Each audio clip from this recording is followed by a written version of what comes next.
বিসমিল্লাহির রহমানির রহিম। আমন্ত্রণ জানাচ্ছি আপনাদের সকলকেই আমাদের আজকের আয়োজন রোহিঙ্গা সংকট ও উত্তরণের উপায় আমাদের করণীয় শীর্ষক আলোচনা সভায়। আজকের এই অনুষ্ঠানটি আয়োজিত হচ্ছে world Muslim heritage research centre আমেরিকার উদ্যোগে। সম্মানিত সুধী মণ্ডলী, আমরা জানি যে দীর্ঘ কয়েক দশক যাবৎ এই সমস্যাটি পৃথিবীতে অতিবাহিত হচ্ছে এবং সাম্প্রতিক সময়ে এই সমস্যাটি একটি প্রকট আকার ধারণ করেছে। এই বিষয়টিকে সামনে রেখেই আমরা আমাদের আজকের আয়োজনটি সাজিয়েছি এবং আমাদের আজকের আয়োজনে সভাপতি হিসেবে আমাদের মাঝে যুক্ত হয়েছেন world Muslim heritage research centre আমেরিকার সম্মানিত global president professor doctor Mohammad Ruhul Amin. আমি সম্মানিত সভাপতি মহোদয়কে আমাদের আজকের আয়োজনে স্বাগতম জানাচ্ছি। আমরা আমাদের আজকের আয়োজনে মুখ্য আলোচক হিসেবে দুইজন অত্যন্ত প্রথিতযশা গবেষককে আমরা আজকে আমন্ত্রণ জানিয়েছি। কিনোট স্পিকার হিসেবে আমাদের মাঝে বক্তব্য রাখবেন মুসলিম কাউন্সিল অফ ব্রিটেনের সাবেক সম্মানিত secretary general doctor Mohammad Abdul Bari. আমি সম্মানিত কিনোট স্পিকারকে আমাদের আয়োজনে স্বাগতম জানাচ্ছি। আমাদের মাঝে কিনোট স্পিকার হিসেবে আরো একজন যুক্ত হয়েছেন আরাকান রোহিঙ্গা ইউনিয়নের সম্মানিত ডিরেক্টর জেনারেল এবং পেনিসিলভেনিয়া স্টেট ইউনিভার্সিটি আমেরিকার সম্মানিত প্রফেসর ডক্টর ওয়াকার উদ্দিন। আমি সম্মানিত কিনোট স্পিকারকে আমাদের আয়োজনে স্বাগতম জানাচ্ছি। সম্মানিত সুধী মণ্ডলী, আমাদের আয়োজনে আলোচক হিসেবে আমরা দেশ এবং দেশের বাহির থেকে যারা এই সংকট সমাধানের সাথে জড়িত, তাদের লেখা গবেষণা এবং বিভিন্ন কর্মকাণ্ডের সাথে জড়িত এমন এক ঝাঁক গবেষককে আমরা আমন্ত্রণ জানিয়েছি এবং আমি শুরুতেই আমাদের সকল মেহমান বৃন্দকে আমরা ধন্যবাদ জানাচ্ছি। আলোচক হিসেবে আমাদের মাঝে যুক্ত হচ্ছেন বাংলাদেশ সুপ্রিম কোর্টের সাবেক সম্মানিত রেজিস্ট্রার জেনারেল, সাবেক সম্মানিত জেলা জাজ জনাব ইকতেদার আহমেদ। আমি সম্মানিত অতিথিকে আমাদের মাঝে স্বাগতম জানাচ্ছি। আমাদের মাঝে আলোচক হিসেবে আরো যুক্ত হবেন ঢাকা বিশ্ববিদ্যালয়ের আইন বিভাগের সম্মানিত প্রফেসর ডক্টর নকিব মোহাম্মদ নসরুল্লাহ। আমাদের মাঝে আলোচক হিসেবে আরো যুক্ত হবেন রাজশাহী বিশ্ববিদ্যালয়ের ইসলামের ইতিহাস ও সংস্কৃতি বিভাগের সম্মানিত প্রফেসর ডক্টর মাহফুজুর রহমান আখন্দ। আমাদের মাঝে আরো যুক্ত হবেন সাউথ ইস্ট এশিয়ান কোঅপারেশন ফাউন্ডেশনের সম্মানিত এক্সিকিউটিভ চেয়ারম্যান সালাউদ্দিন কাসেম খান। আমাদের মাঝে আরো যুক্ত হবেন বিশিষ্ট গবেষক ও লেখক কবি আব্দুল হাই শিকদার। আমাদের মাঝে আলোচক হিসেবে আরো যুক্ত হবেন মুনতাদা এইড যুক্তরাজ্যের সম্মানিত প্রধান নির্বাহী ব্যারিস্টার হামিদ হুসাইন আজাদ। যুক্ত হবেন ঢাকা বিশ্ববিদ্যালয়ের আরবি বিভাগের সম্মানিত প্রফেসর ডক্টর জুবায়ের মোহাম্মদ এহসানুল হক। যুক্ত হবেন বাংলাদেশ সুপ্রিম কোর্ট আইনজীবী সমিতির সম্মানিত সম্পাদক ব্যারিস্টার রুহুল কুদ্দুস কাজল। আমাদের সাথে ইতিমধ্যে যুক্ত হয়েছেন অ্যামনেস্টি ইন্টারন্যাশনালের দক্ষিণ এশিয়া বিষয়ক গবেষক সুলতান মোহাম্মদ জাকারিয়া। আমাদের মাঝে যুক্ত হবেন ব্রাক ইউনিভার্সিটির স্কুল অফ ল সম্মানিত সিনিয়র লেকচারার সাইমুম রেজা তালুকদার। যুক্ত হবেন মুনার সম্মানিত জাস্টিস অ্যান্ড হিউম্যান ডিগনিটি ডিপার্টমেন্টের সম্মানিত ন্যাশনাল ডিরেক্টর মোহাম্মদ জিয়াউল হক শামীম। আমি অনুষ্ঠানের শুরুতে আমাদের সকল সম্মানিত মেহমানকে আমাদের আজকের আয়োজনে স্বাগতম জানাচ্ছি এবং আমরা আশা করছি যে অত্যন্ত চমৎকার গবেষণাধর্মী একটি আয়োজন আমরা আপনাদেরকে উপহার দিতে সক্ষম হব এবং এখান থেকে যারা গবেষক আছেন, যারা নীতি নির্ধারণী পর্যায়ে আছেন, তারা অবশ্যই বিভিন্ন দিক নির্দেশনা পাবেন এবং আমরা আশা করছি এখান থেকে এই সমস্যা সমাধানের একটি পথ বের হয়ে আসবে। শুরুতেই আমরা মুখ্য আলোচকের কাছ থেকে আলোচনা শুনবো। প্রথমে আলোচনা রাখবেন মুসলিম কাউন্সিল অফ ব্রিটেনের সাবেক সম্মানিত secretary general doctor Mohammad Abdul বারী।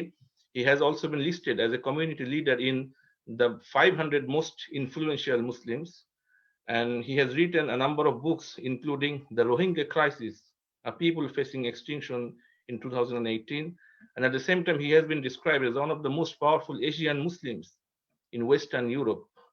সো আমি এই মুহূর্তে আমন্ত্রণ জানাচ্ছি ডক্টর মোহাম্মদ আব্দুল বারীকে ওনার কিনোট স্পিচ প্রেজেন্ট করার জন্য। আমি এখান থেকে স্লাইড শেয়ার করছি, আশা করি উনি দেখতে পাবেন।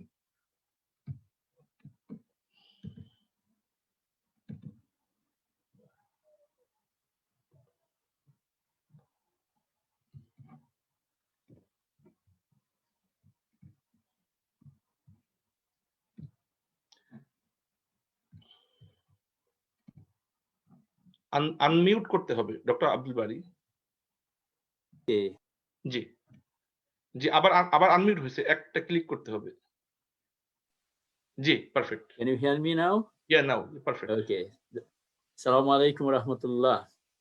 আলহামদুলিল্লাহ রাব্বিল আলামিন ওয়াসসালাতু ওয়াসসালামু আলা সাইয়্যিদিল মুরসালিন ওয়া আলা আলিহি ওয়াসহাবিহি আজমাইন। জাযাকুমুল্লাহ খায়ের ভাই খালেদ, প্রফেসর ডক্টর রুহুল ভাই এবং সম্মানিত অতিথিবৃন্দ, স্পেশালি বেশ কয়েকজনের সাথে আগে দেখা হয়েছে। তো এটা একটা ওয়ান্ডারফুল অপরচুনিটি। এই সুযোগ দেওয়ার জন্য আমি আল্লাহর শুকর আদায় করি, আপনাদেরকে ধন্যবাদ জানাই। আমি সংক্ষেপ করব কারণ অনেক বক্তা আছেন এবং আমার সময় 15 মিনিট। প্রথমত আমি আমি আসলে একজন সমাজকর্মী এবং আমি ফিজিসিস্ট বেসিক্যালি, কিন্তু তারপরে আমি আহ, সমাজের কাজে বিলাতের মুসলমানদের সাথে তারপরে বিভিন্ন প্রজেক্টে জড়িত হয়ে যাই। ফলে আমি হয়ে যাই একজন মানে social worker as well as sort of sociologist. রোহিঙ্গার সাথে আমার সম্পর্ক কি, এটা একটু বলা দরকার। প্রথম স্লাইড যেটা, এটা আমি একটা বই বের করেছি, বই লিখেছি আমি 2018 সালে, এবং আমি রেঙ্গুনে এবং ম্যান্ডেলেতে আমি সফর করেছিলাম for the first time in February 2018। এবং আমার সম্পর্ক হলো, আমি চিরাঙে পড়াশোনা করেছি, চিরাং ইউনিভার্সিটিতে, এবং চিরাগানিয়ান ডায়ালেক্ট এবং রোহিঙ্গা ডায়ালেক্টের সাথে বেশ কিছু মিল আছে। ফলে স্পেশালি 2017 যখন মানে গণহত্যা এবং এভিকশন শুরু হলো, I was shocked, I was emotionally very disturbed. এর আগে আমি রোহিঙ্গাদের ইতিহাস আমি জানতাম, কারণ হলো professor doctor Abdul Karim, Chirang university vice chancellor, উনি আমার শিক্ষক ছিলেন, যদি আমি ফিজিক্সের। ওনার একটা নাম করা বই আছে, আমি তার বই আমি রেফারেন্স হিসেবে ইউজ করেছি এই হিস্টোরিক্যাল ঘটনাগুলোর দিক থেকে। 1978 থেকে আমি আমি তাদেরকে দেখেছি যে প্রথম ব্যাচ যখন চলে আসে, তখন আমি বাংলাদেশে ছিলাম 2,70,000-এর মতো আর কি। আমি এখান থেকে শুরু করব যে আমি রোহিঙ্গা ভাই বোনদের যে তাদের উপর অত্যাচার নির্যাতন, যেভাবে তারা এভিক্টেড হয়ে আসলেন বাংলাদেশে, এর 50-60% আমি সরাসরি বুঝতে পেরেছি তারা কোন অবস্থায় এসেছেন। আমি দ্বিতীয় স্লাইড যদি এখানে ফিক্স করে রাখেন, তাহলে আমি কিছু সংক্ষিপ্ত কথা বলবো। একটা হলো যে as of today 742,000 Rohingya people according to the UNHCR evicted in a few weeks, 2 weeks or 3 weeks এর মধ্যে তাদেরকে বের করে দেওয়া হয় এবং বাড়িঘর জ্বালিয়ে দেওয়া হয়। আমি ওয়াকার ভাইয়ের স্লাইড দেখেছি, এগুলো আমরা ফলো করেছি। বাড়িঘর গ্রামের পর গ্রাম জ্বালিয়ে দেওয়া হয়েছে। এবং বাংলাদেশে বর্তমান রোহিঙ্গা পিপুলের সংখ্যা মোটামুটি একটা হিসাব পেয়েছি আমি, সেটা হলো 1.1 মিলিয়ন, মানে 11 লক্ষ। এরপরে কয়েক লাখ ডায়াসপোরা সারা দুনিয়াতে মধ্যে ছড়িয়ে ছিটিয়ে আছে। কয়েক লাখ ইন্টারনালি ডিসপ্লেসমেন্ট ক্যাম্পের মধ্যে আছে, আর কয়েক লাখ হয়তোবা সাধারণ রাখাইন প্রদেশে কিছু আছে, তারা তাদের থাকা না থাকা মানে ভার্চুয়ালি দে আর সেকেন্ড ক্লাস আর প্যারিয়া কমিউনিটি। তো আমরা যদি পরের স্লাইডে যাই, তাহলে আমি সংক্ষেপে একটু ব্রিফ হিস্ট্রিটা নিয়ে আসবো ইনশাল্লাহ। এই হিস্ট্রিটা মানে খুবই রিচ হিস্ট্রি, আমি সংক্ষেপ করব। সেটা হলো 8th to 10th সেঞ্চুরিতে Muslim traders independent kingdom of Rakhine, Arakan ছিল সেটা। অনেকে চলে আসে, মুসলমান সারা দুনিয়ায় ছড়িয়ে পড়ছিল, তাদের ব্যবসা, দিন প্রচার অনেকগুলো, মানে তারা একটা আউটগোয়িং কমিউনিটি ছিল মুসলিম ওয়ার্ল্ড। এবং ইরাবতী বা ইরাবতী, আমরা বাংলাতে ইরাবতী শব্দ ব্যবহার করেছি, রিভার ডেল্টার মধ্যে তারা আসে এবং সাধারণত মাংদো এরিয়াতে তারা প্রিফার করে, যারা থাকার সিদ্ধান্ত নেয়। অনেকে চলে গেছে, ওখান থেকে ফিরে চলে গেছে, অন্য জায়গায় গিয়েছে।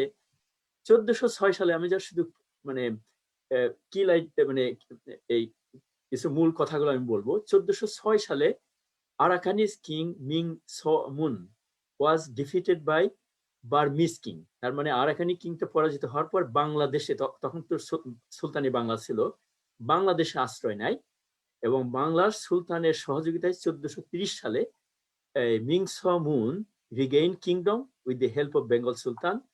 Although he did not convert to Islam, যতটুকু ইতিহাসে আছে, but he adopted a name Sulaiman Shah or Somon Shah and used Muslim kalima and Persian language in the court. That was wonderful. From 1430 থেকে 1784 পর্যন্ত আরাকানিজ Muslims were highly prosperous. Bengali community were there. Kubi Alaoler naam amra শুনেছি. Multi-ethnic, multi-religious people living in harmony and peace. Muslim socio-political and intellectual influence peaked and remained dominant for more than 300 years.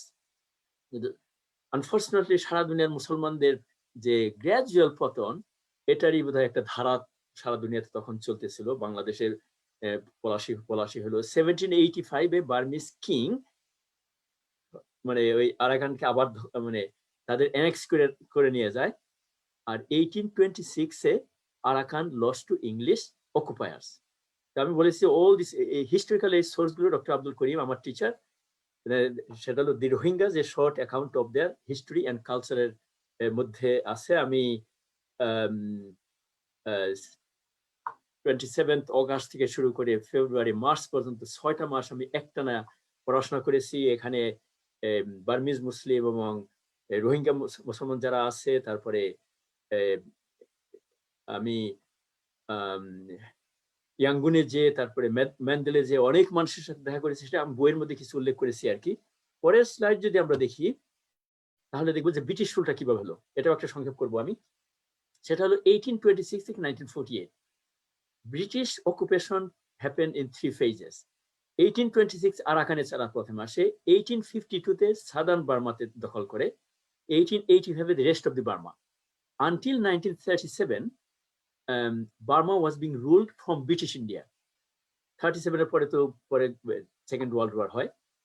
এরপরে মূল ব্রিটেনের যে মূল যে technique ছিল কলোনিগুলোকে দখল রাখা, divide and conquest, divide and rule policy. Majority Buddhists saw British favoring minority groups such as Christian Karens and Muslim Rohingya. Shortage of Buddhist skilled labor, মানে ওই সময় 1930 ওই সময়ে স্কিল লেবারের অভাব ছিল, বুদ্ধিস্টদের মধ্যে কাজ করার যোগ্যতা সম্পন্ন লোক ছিল না, ফলে ইন্ডিয়ান মাইগ্রান্ট নিয়ে আসে। এর মধ্যে অনেক মুসলমান যায়, তারপরে অল মুসলমান যায়, বাংলাদেশি কিছু যায়। আর Buddhist hatred for Indians and Rohingya rose in early 20th century। In the মানে বিংশ শতাব্দীর প্রথম দিকে থেকে হেট্রেডটা বাড়ে আর কি, মানে বার্মিজ ন্যাশনালিজম বৃদ্ধি পায় আর কি। আর 1930-তে যে গ্লোবাল ইকোনমিক ক্রাইসিস হয়, Buddhist farmers lose their lands to Indians, because তারা ছিল প্রবাবলি অলস অথবা কাজ করতে পারতো না অথবা যোগ্যতা ছিল না, ইন্ডিয়ানরা এসে সেগুলো দখল করে। কিন্তু 42-তে যখন জাপান বার্মা আক্রমণ করে দখল করে, তখন থিংস টোটালি চেঞ্জ হয়ে যায়। Buddhist supported Japan, general overall Buddhist people. Rohingya and other minorities, Karen and others supported Britain. এরপরে টিট-ফ্যাট রিটালিয়েশন হয়, রাখাইন প্রদেশের ভিতরে হয় বুদ্ধিস্ট এন্ড রোহিঙ্গাদের মধ্যে। আর বর্তমান যে অং সান সুচি, তার ফাদার ছিল অং সান, ইনিশিয়ালি জাপানিজদেরকে সাপোর্ট করে, but he change side before Japan surrender. But he was a great leader and he formed the Burmese military called Tatmadaw, and he was for secular, inclusive Burma with rights for all. But along with others, including one Muslim, he was assassinated in 1947. And 1945-48, Britain gave a mixed message to the Rohingya of a Muslim national area in North Arakan. It never worked, and Burma became independent, and Arakan remained, Rohingya became part of Burma. এরপরে military, মানে প্রথম তো দশকের চেয়ে বেশি somehow things were going okay, but military struck 1962 কো হয়। ওই সংক্ষেপ ঘটনা হলো 48 থেকে 62-তে মুসলমানদের পার্লামেন্টের রিপ্রেজেন্টেশন ছিল, গভর্নমেন্ট ইনস্টিটিউশনে তাদের অধিকার ছিল। 96 কু হওয়ার পরে 300,000 Indians were forced to leave Burma in 62-64. Rohingya rights were gradually taken away. Government used Theravada Buddhism and ultra-nationalism for anti-Rohingya hatred. 78-এ আমি বলেছি যে first batch over 250,000 were brutally evicted. It was called Operation Nagamin or Dragon King. 1982-তে Rohingya citizenship was totally denied. In spite of the UN call, they became stateless. 1990-তে Suchi's National League for Democracy, NLD, won 392 out of 492 seats in election, but the junta refused to hand over power to her. 91-92 military junta again evict করে রোহিঙ্গা মুসলমানদেরকে over 250,000 to Bangladesh. I was at that time I was at the UK. 2012 Burmese President Thein Sein proposed to UNHCR to resettle Rohingya to other countries. UN was shocked to hear this and rejected the idea. Things did not improve at all. 2010, Suu Kyi was released from prison house arrest. 2015, Suu Kyi's NLD got elected, but army gave 25% reserve seat. So Suu Kyi became nominally head of state, but real power stayed with the military. 2016, 80,000 Rohingya were again displaced. Many came to Bangladesh. And 2017, August 25, the genocide started. তো এই genocide নিয়ে আমি কিছু কথা বলবো। সেটা হলো queen মারি ইউনিভার্সিটি লন্ডন, যেখানে আমার কিছু অ্যাক্সেস আছে আর কি, এবং আমি ওই ইউনিভার্সিটির অনারারি একজন একাডেমিক। প্রফেসর পেনি গ্রিন, তার সাথে আমি কাজ করেছি কিছু, এবং ISCI ইন্টারন্যাশনাল একটা গ্রুপ আছে। They worked on this, they published some books on this, and they were deciding the conditions for the genocide. And genocide means facing extinction. Number one হলো stigmatization and dehumanization. এটা হলো প্রথম দিকে যারা দুনিয়াতে genocide করতে চায় ইনিশিয়ালি হয়তো করে না, একমাত্র ইয়ের মতো, চেঙ্গিস খানের মতো। প্রথমে স্টিগম্যাটাইজ করে, তারপরকে ডিহিউম্যানাইজ করে, চরিত্র হনন করে, তারপর হ্যারাস করে, ভায়োলেন্স নিয়ে আসে, টেরর নিয়ে আসে, ভয় দেখানোর চেষ্টা করে, আইসোলেশন অ্যান্ড সেগ্রিগেশনের চেষ্টা করে, systematic weakening of the target group academically, physically, educationally. এরপরে মাস অ্যানাইলেশন হয় এবং চেষ্টা করে total erasure of the target group. এবং চায়নাতে আজকে যেটা হচ্ছে with the Uyghur community, the world is waking up, but there is a fear that God forbid things can go very worse in China as well. Okay, so from that definition, and there have been many other academics who defined genocide in various ways. I mentioned this Queen Mary University one because I am connected with that. Professor Amartya Sen, Bangladeshi by birth, Indian citizen, but Cambridge University Nobel laureate, 2014 বলছিল যে Rohingya situation was a slow genocide. Yale law school in 2015 বলেছে there is a strong evidence of genocide. Queen Mary ইউনিভার্সিটির কথা আমি বলেছি, 2015 বলছে it's genocide. UN September 27, that means August September, after just 740,000 Rohingyas were being evicted, was a textbook example of ethnic cleansing. Genocide প্রথমে বলে নাই আর কি। Amnesty International November 17 বলেছে it's an apartheid.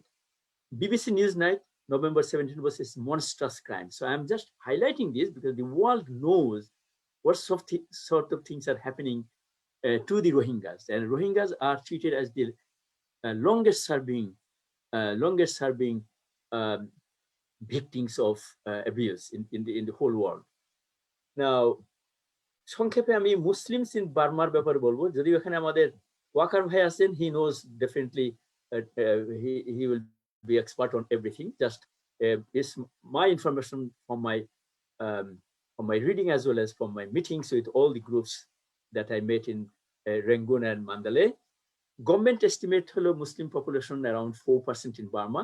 Muslim estimate holo 8 to 10%. And recognized Muslim bodies, but with little role or influence now. Islamic Religious Affairs Council is most of them were formed in the 1940s. Then Myanmar Muslim Youth Organization formed in 45. Maulvi Organization, this is called Maulvi Organization, formed in 1945. Myanmar Muslim National Affairs formed in 1989. Jamiatul Ulama is a Deobandi group. Okay, key figures. Wu Rajak worked with Aung San, and people say that he was in fact like a teacher of Aung San, Suu Kyi's father. Wu Rashid, president of all Burma Students' Union, alongside president. That means Muslims were in a very senior government and civil society position.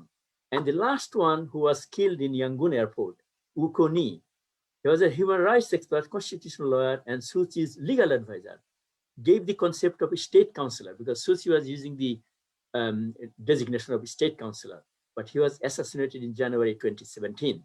Suu Kyi did not attend his funeral that attracted tens of thousands of Muslims and non-Muslims, although she later attended a discussion event.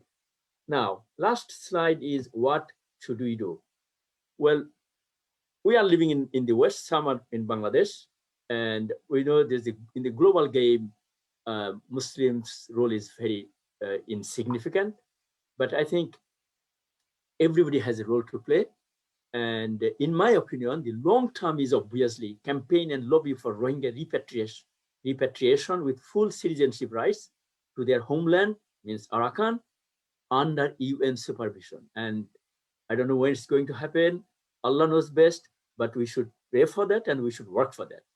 But what should be continuously being done by us individually as groups, as people having feelings for the Rohingya people, সেটা হলো যে keep the issue alive by civil society activism, especially in the West, Britain and America and in Europe. Lobby the UN, EU, and ASEAN countries, especially Muslims in Bangladesh, and probably other Muslims can play this role. Influence some influential governments, those of the US, UK, EU, because governments are important, and Britain was the colonial master, and I'm really sad that British role is very, very weak. Unfortunately, it's a continuous weakening of British role in the world, and also use legal route to keep pressure on the Myanmar government and some key perpetrators of genocide. We started a project; it couldn't continue because of funding and other things, but fortunately, Ghana took some step, but other Muslim countries, you know, the situation. Economically, politically, weak countries can do very little in the world. Improve capacity of the Rohingya and Burmese Muslim diaspora. That is, to me, is very important because I'm a community activist, social activist. And unfortunately, in Britain, only a few hundred people are there. I used to go to that Eid and other ceremonies, and mostly first generation, young generation few are going to the university. I think the future should lie in the younger generation who could probably one day become MP of Britain or probably congressman or senator in the US, say 10, 15 years time. That should be our target. Prioritize Rohingya children's education wherever they are, and also involve Bangladeshi diaspora to help the Rohingya, because in Bangladesh there are Chittagonian people who understand their dialect, and Bangladesh is also suffering because of the pressure, and Bangladesh is not a rich country. So I especially have been working with the Bangladeshi community and Bangladeshi people, and urge them to really, really wake up and try to help our Rohingya brothers and sisters who are for generations who are suffering. Jazakumullah khair. Thank you very much. Assalamu alaikum wa rahmatullah.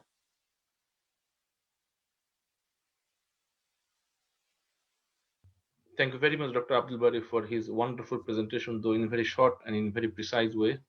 আমরা যদি আরো সময় পেতাম তাহলে আরো বিস্তারিত শুনতে পেতাম। ইনশাল্লাহ আরো অন্য একটি আয়োজনে আমরা আরো বিস্তারিত এই বিষয়ে শুনবো। অনেক ধন্যবাদ জানাচ্ছি ওনার এই সময় এবং শ্রমের জন্য। সম্মানিত সুধী মণ্ডলী, এ পর্যায়ে আমরা আরো একটি আলোচনা শুনবো। উনি কিংস speaker professor doctor Waqar Uddin, উনি director general Arakan Rohingya union, এবং he is also professor at Pennsylvania State University, USA. He's the Director General of Arakan Rohingya Union, which is a federation of 61 Rohingya organizations worldwide. And at the same time, he's also the founding chairman of the Burmese Rohingya Association of North America and the president and chairman of the Board of Trustees of Muslim Aid America. So at this point of time, I would like to invite our honorable keynote speaker, Professor Dr. Waqar Uddin, to deliver his speech. Thank you very much. Assalamu alaikum wa rahmatullahi wa barakatuh. Thank you, Dr. Ruhul Amin, and thank you, the panelists, for organizing this event. First of all, I want to extend my special thanks to Dr. Abdul Bari for a great introduction. It's a very specific, very comprehensive, a lot of historical information that global community doesn't know about Rohingya people, the indigenous population of Rohingya in Rakhine State, Arakan. And this is really a great introduction, very informative. I'm going to start sharing the slide. See.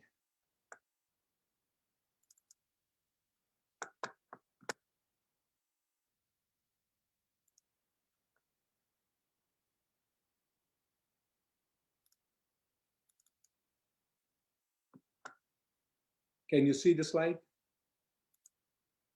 Yes, please. Can you see the slides now? Yes, yes. Okay, great. Can you make it a broader, I mean, full screen, the slide? There's an issue with the setup, so Okay, it's okay, no problem. Yeah, you can carry on, please. A little bit problem with the issue size. Let me see, I can increase the size, but it's going to go out of that. Okay. So I am going to focus the Rohingya issue. Rohingya issue was an issue in Myanmar, Burma, and started, Dr. Akbari said, it started really long time back. Particularly the crisis has spiraled in 1962. So that's where it started from Rakhine State, but it is no longer an issue in Rakhine State or Burma as it reached at the global scale. Is the world community, international community is struggling with this, talking about this, trying to find a solution. So I'm going to give that presentation on the perspective of from Myanmar to at the global scale, how the situation in the spiraled, how the crisis has become so big. So it is started, the crisis has started as a persecution of Rohingya community.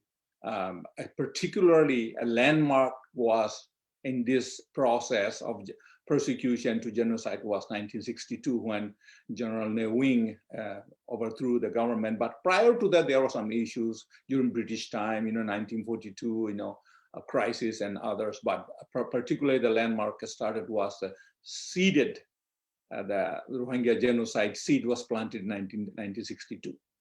So how did that end up to this point? How did it get to this point with refugees and IDPs in many countries, displaced people, internal displaced people, large population, refugee population in Bangladesh.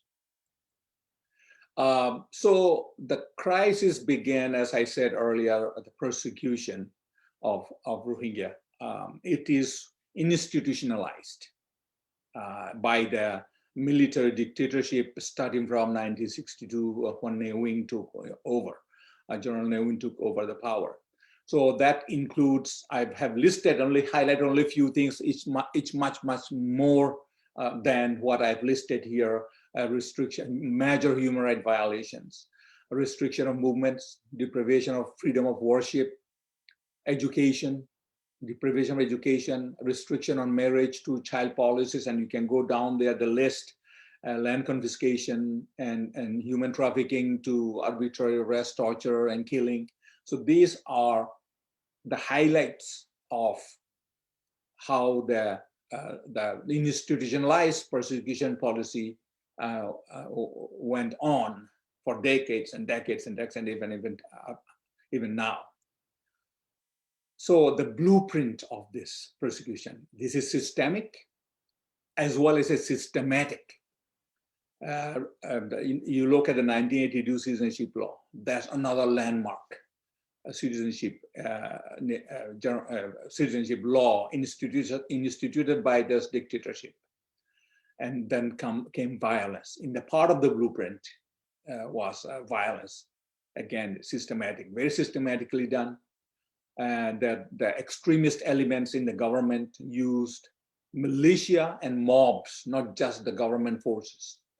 And military assault on civilian population. You have seen how the refugee came to your country, to Bangladesh, and atrocities, mutilation and killing, rape cases, gang rapes, including intimidation, and then forceful displacement. Then not only external displacement, there are a significant population was displaced internally also. And then again, the part of that displacement, human trafficking was involved. The refugees were involved as a victim of human trafficking. Dehumanization, publicly.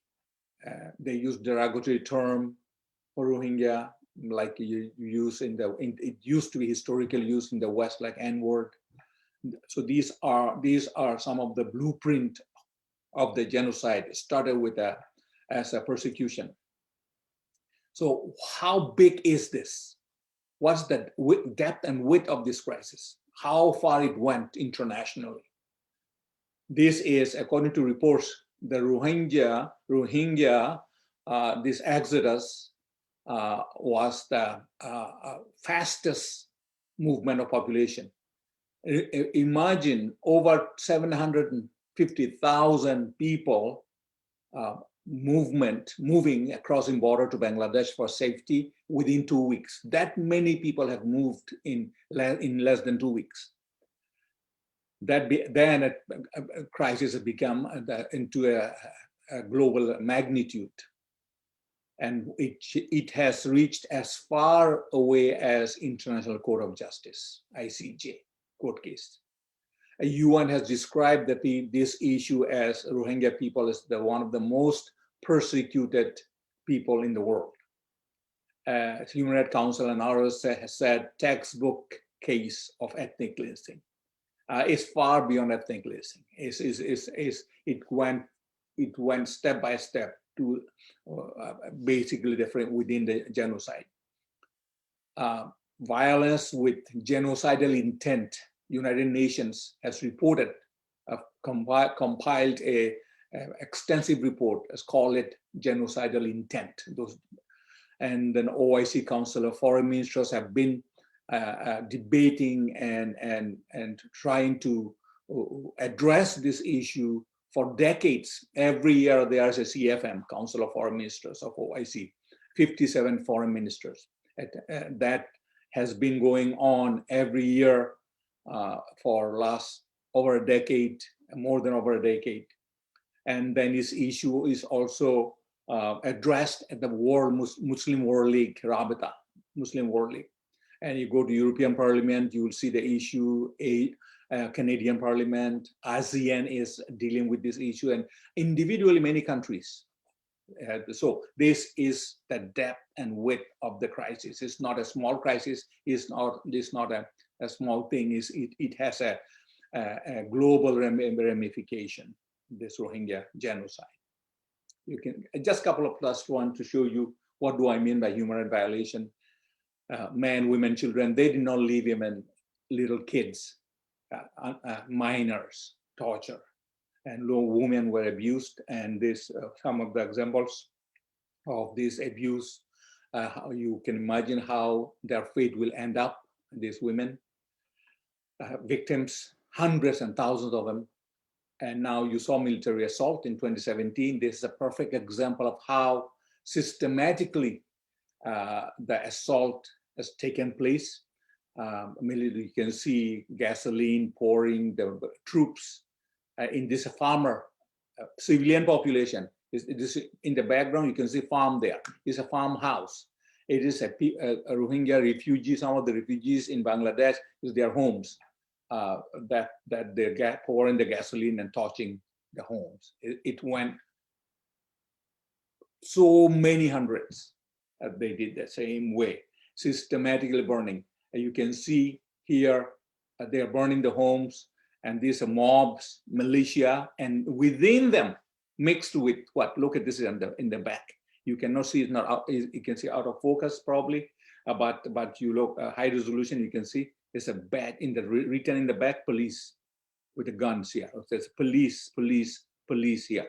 So with the mobs burning Rohingya homes, they are involved because it is a part of the blueprint.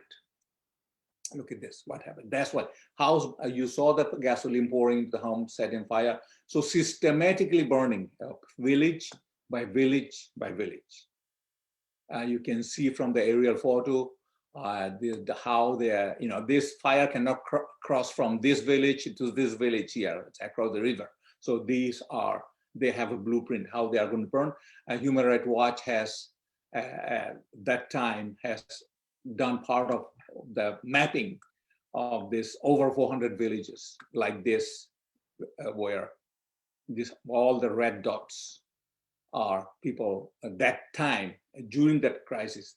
Actually, later it became more. You will find more red dots than this.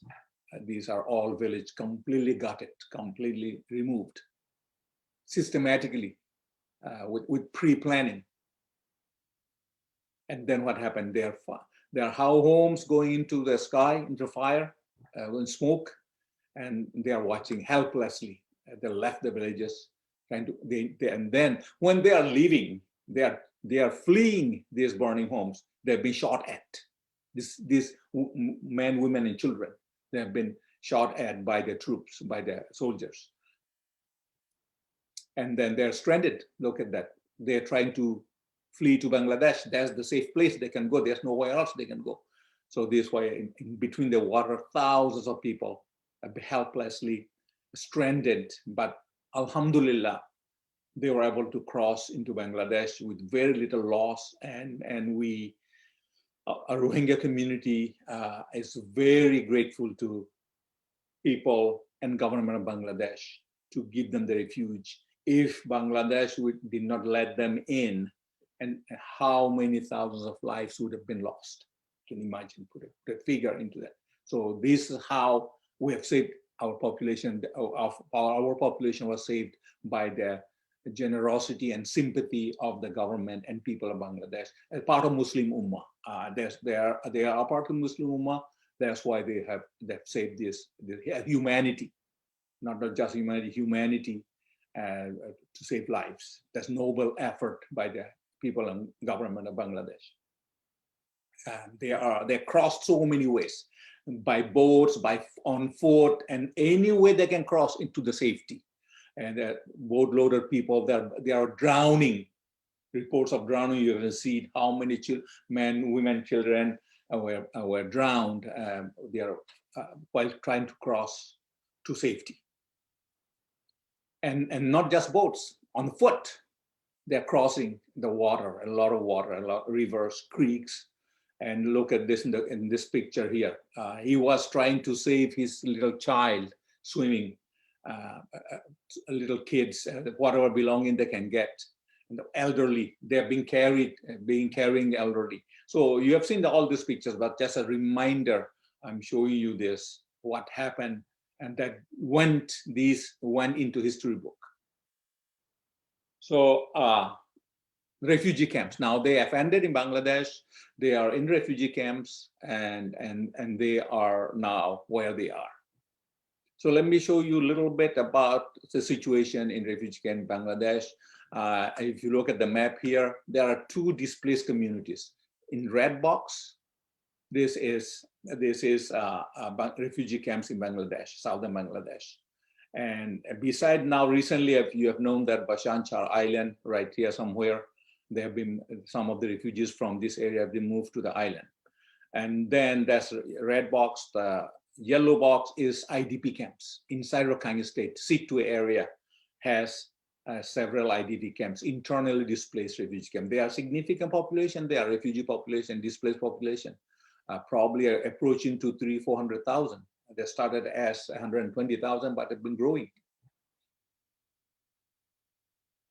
Right here, so this is a detail of, you probably know more than I do about your country, refugee camps, and red triangles are refugee camps. Several locations in southern Bangladesh, and then you have about right here will be the island there. So according to the reports, the refugee camps in Bangladesh is the world's most crowded refugee camps. Refugee camps in Iraq and Middle East, some other places in Africa, but it's not like this. It is 40,000 people per square kilometer in Kutupalong camp alone. So that's how dense you can imagine. There are sanitation issues. Why? Because of the crowdedness, overcrowdedness. and water problem, drinking water problem, part of sanitation issue. And then monsoon time, you will have a flooding, too much rain, and summertime comes hot and dry. And then there's not much water, a scarcity of water. So these extreme weather conditions are causing a lot of problem for the refugees. You can see when I say world's most crowded refugee camp, 40,000 people per square kilometer, that's how it is. From aerial picture, you see how dense the refugee population is with small structures, shed, and little shelter areas. And if a water crisis, summertime comes, they have to line up to get the water during the summertime. And that's not enough. Well, they have to try to dig small wells, and you can see they're digging wells, try to find water, and they are see how brown. Look at the color of the water. It's not clear, and you can see it's not a clean water. So they are consuming that water. And children, elderly, women, men, food crisis, malnutrition is there. You can see these children getting sick because of malnutrition. Alhamdulillah, we have to be grateful to Almighty that still we have not lost that many people in the refugee camp, because Bangladesh government is very, very supportive of providing means and ways to international community, NGOs and others to provide food and relief supplies. So that Dr. Wakaruddin, just one thing, if you can go a bit faster, the rest of your presentation. Yes. So this is the camp.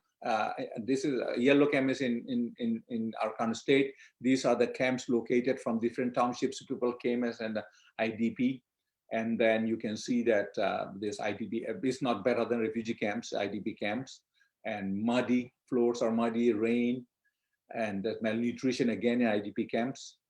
And then there are a lot of international relief groups. In many of them, I listed, highlighted some of them, relief groups in Rakhine State, but they have problem with the access. They cannot go everywhere, all the needed areas to provide the support. Situation in refugee camps is what I said earlier. The situation is still short of supplies. International community can do more to make their food, more medicine, water available to them.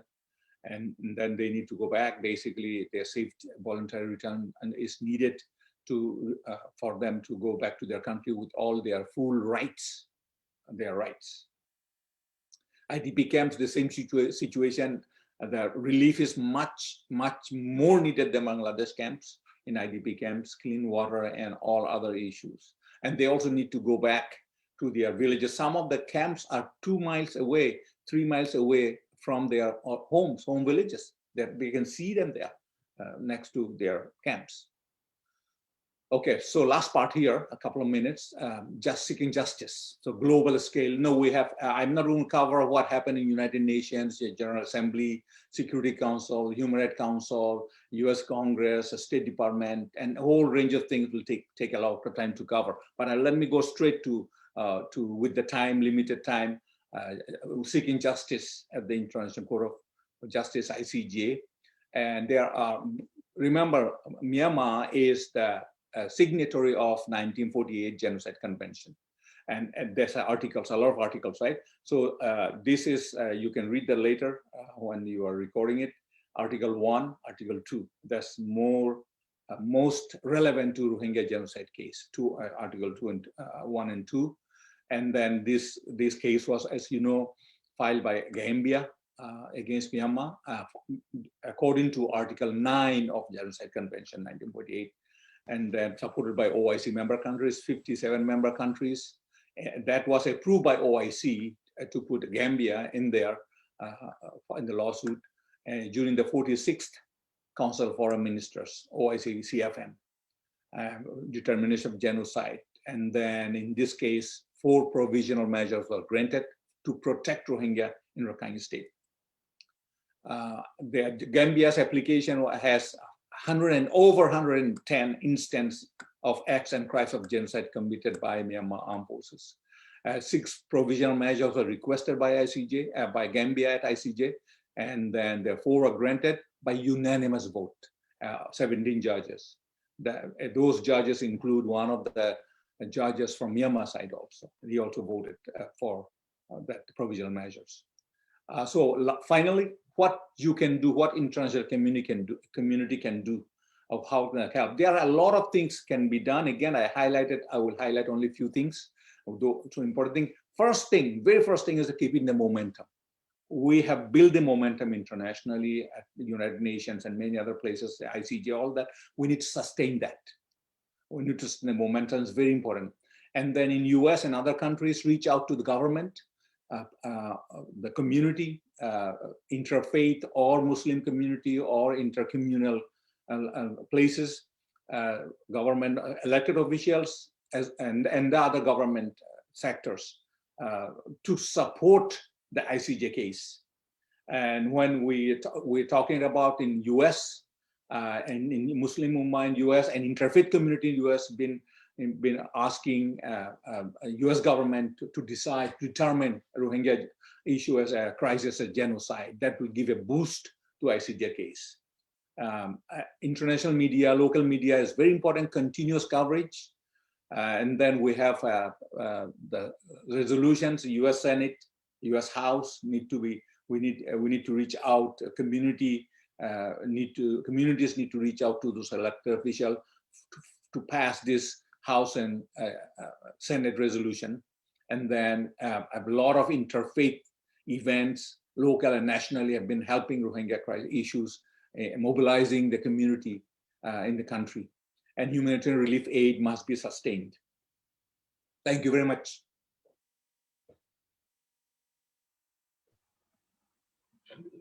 Thank you very much, Dr. Waqaruddin, for his very beautiful and very precise presentation. On behalf of this institution, World Muslim Heritage Research Center, USA, I would like to extend our warm gratitude and thanks to you for his wonderful presentation and, of course, your time and other very busy, within a very busy schedule. So definitely invite you again in our future some other events. And really, we are getting very much benefit from your very authentic presentation today. Thank you very much, Dr. Waqaruddin, again. সম্মানিত সুধী মণ্ডলী, আমরা অত্যন্ত চমৎকারভাবে দুইটি keynote speech শুনলাম। এ পর্যায়ে আমরা আলোচনা শুনবো আমাদের সম্মানিত প্যানেলের কাছে। আমি যাচ্ছি প্রথমে আলোচনা করার জন্য আমি বিনীতভাবে অনুরোধ করছি সাবেক জেলা জজ এবং বাংলাদেশ সুপ্রিম কোর্টের সাবেক সম্মানিত রেজিস্ট্রার জেনারেল জনাব ইকতিদার আহমেদ। আমি সম্মানিত অতিথিকে ওনার আলোচনা রাখার জন্য অনুরোধ করছি।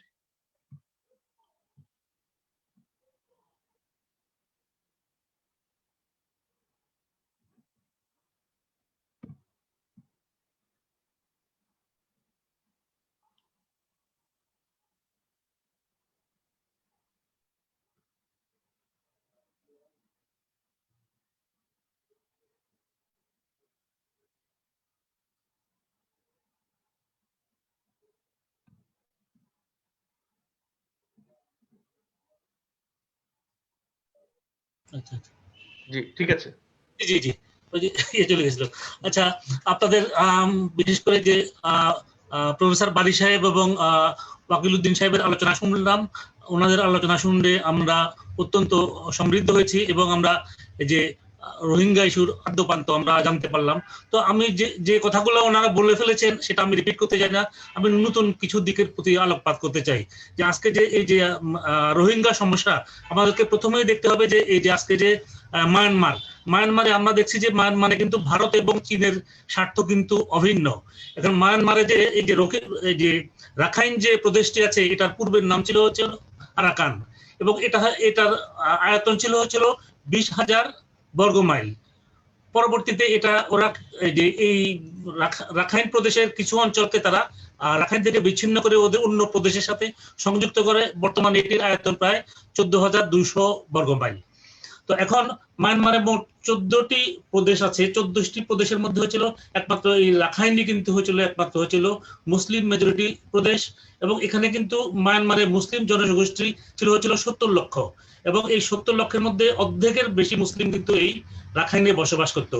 এবং এখনো কিন্তু রাখাইনে হচ্ছে হলো, যদিও রাখাইনে মুসলিম মেজরিটি ছিল, এখন কিন্তু ওদের যে নিষ্পেষণ এবং নিপীড়নের কারণে এখন কিন্তু মুসলিম এবং এই বুদ্ধিস্টের সংখ্যা প্রায় সমান সমান মায়ানমারে।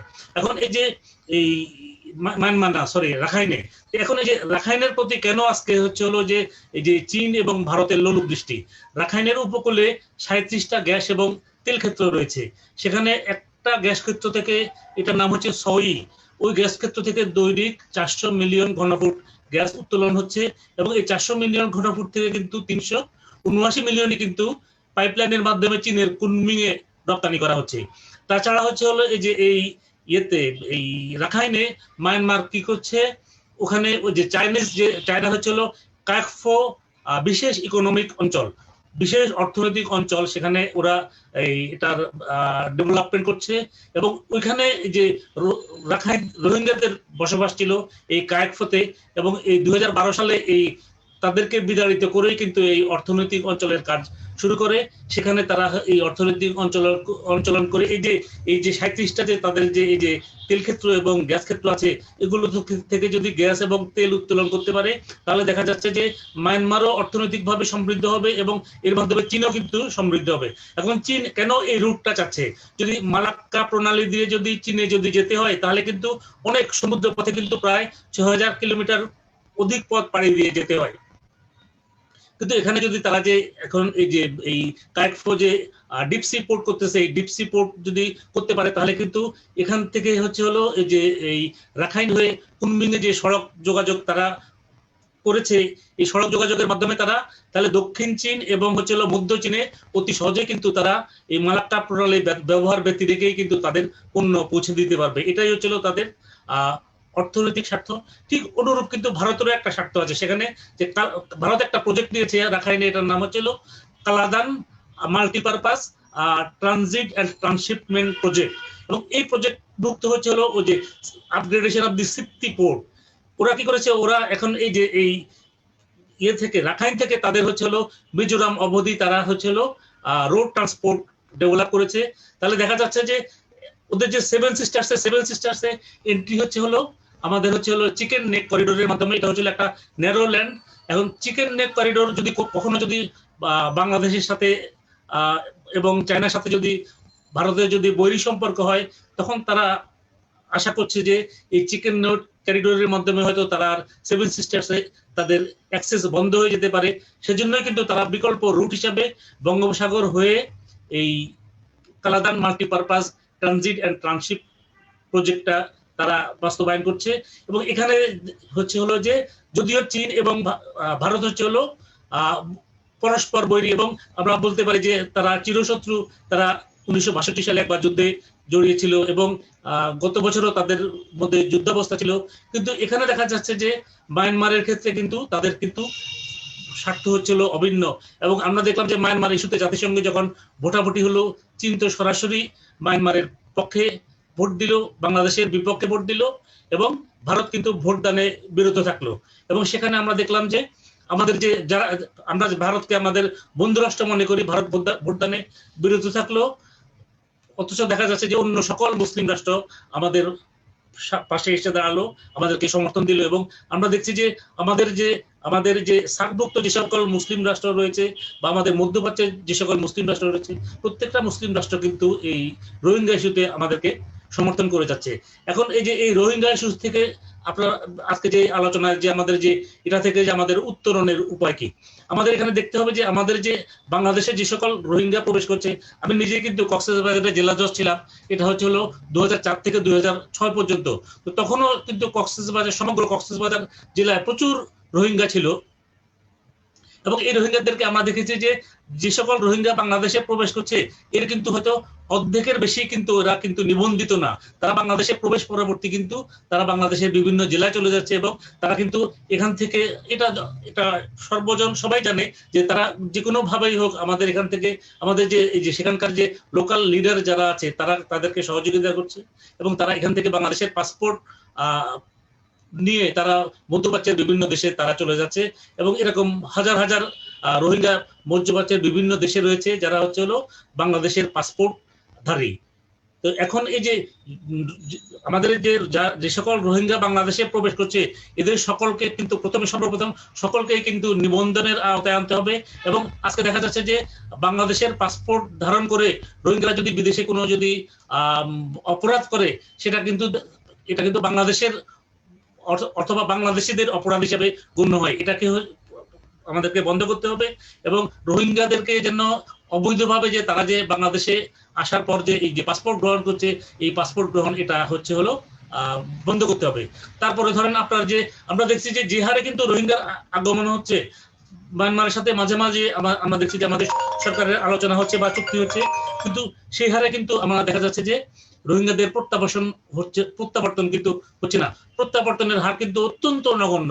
তারপরে আরেকটা আপনি দেখেন যে আমরা ইতিপূর্বে দেখেছি যে বহু দ্বিপাক্ষিক আলোচনা হয়েছে তাদের সাথে, কিন্তু কোনো দ্বিপাক্ষিক আলোচনায় কিন্তু ফলপ্রসূ হয় নাই। এখন যদি ধরেন এই রোহিঙ্গা ইস্যুর যদি আমরা যদি একটা যদি সম্মানজনক যদি আমার সমাধান চাই, তাহলে যেটা করতে হবে সেটা হলো যে সেখানে জাতিসংঘের বাহিনী মোতায়েন করতে হবে এবং জাতিসংঘের শান্তিরক্ষী নিয়োগ পরবর্তী সেখানে কিন্তু রোহিঙ্গাদের প্রত্যাবর্তন করতে হবে। আর নয় কিন্তু রোহিঙ্গারা কিন্তু সেখানে যে নিপীড়ন এবং নিষ্পেষণের শিকার হচ্ছে, তারপর প্রত্যাবর্তন পরবর্তী যে তারা যে নিপীড়ন বা নিষ্পেষণের শিকার হবে না এটার কিন্তু নিশ্চয়তা কিন্তু কেউ দিতে পারে না।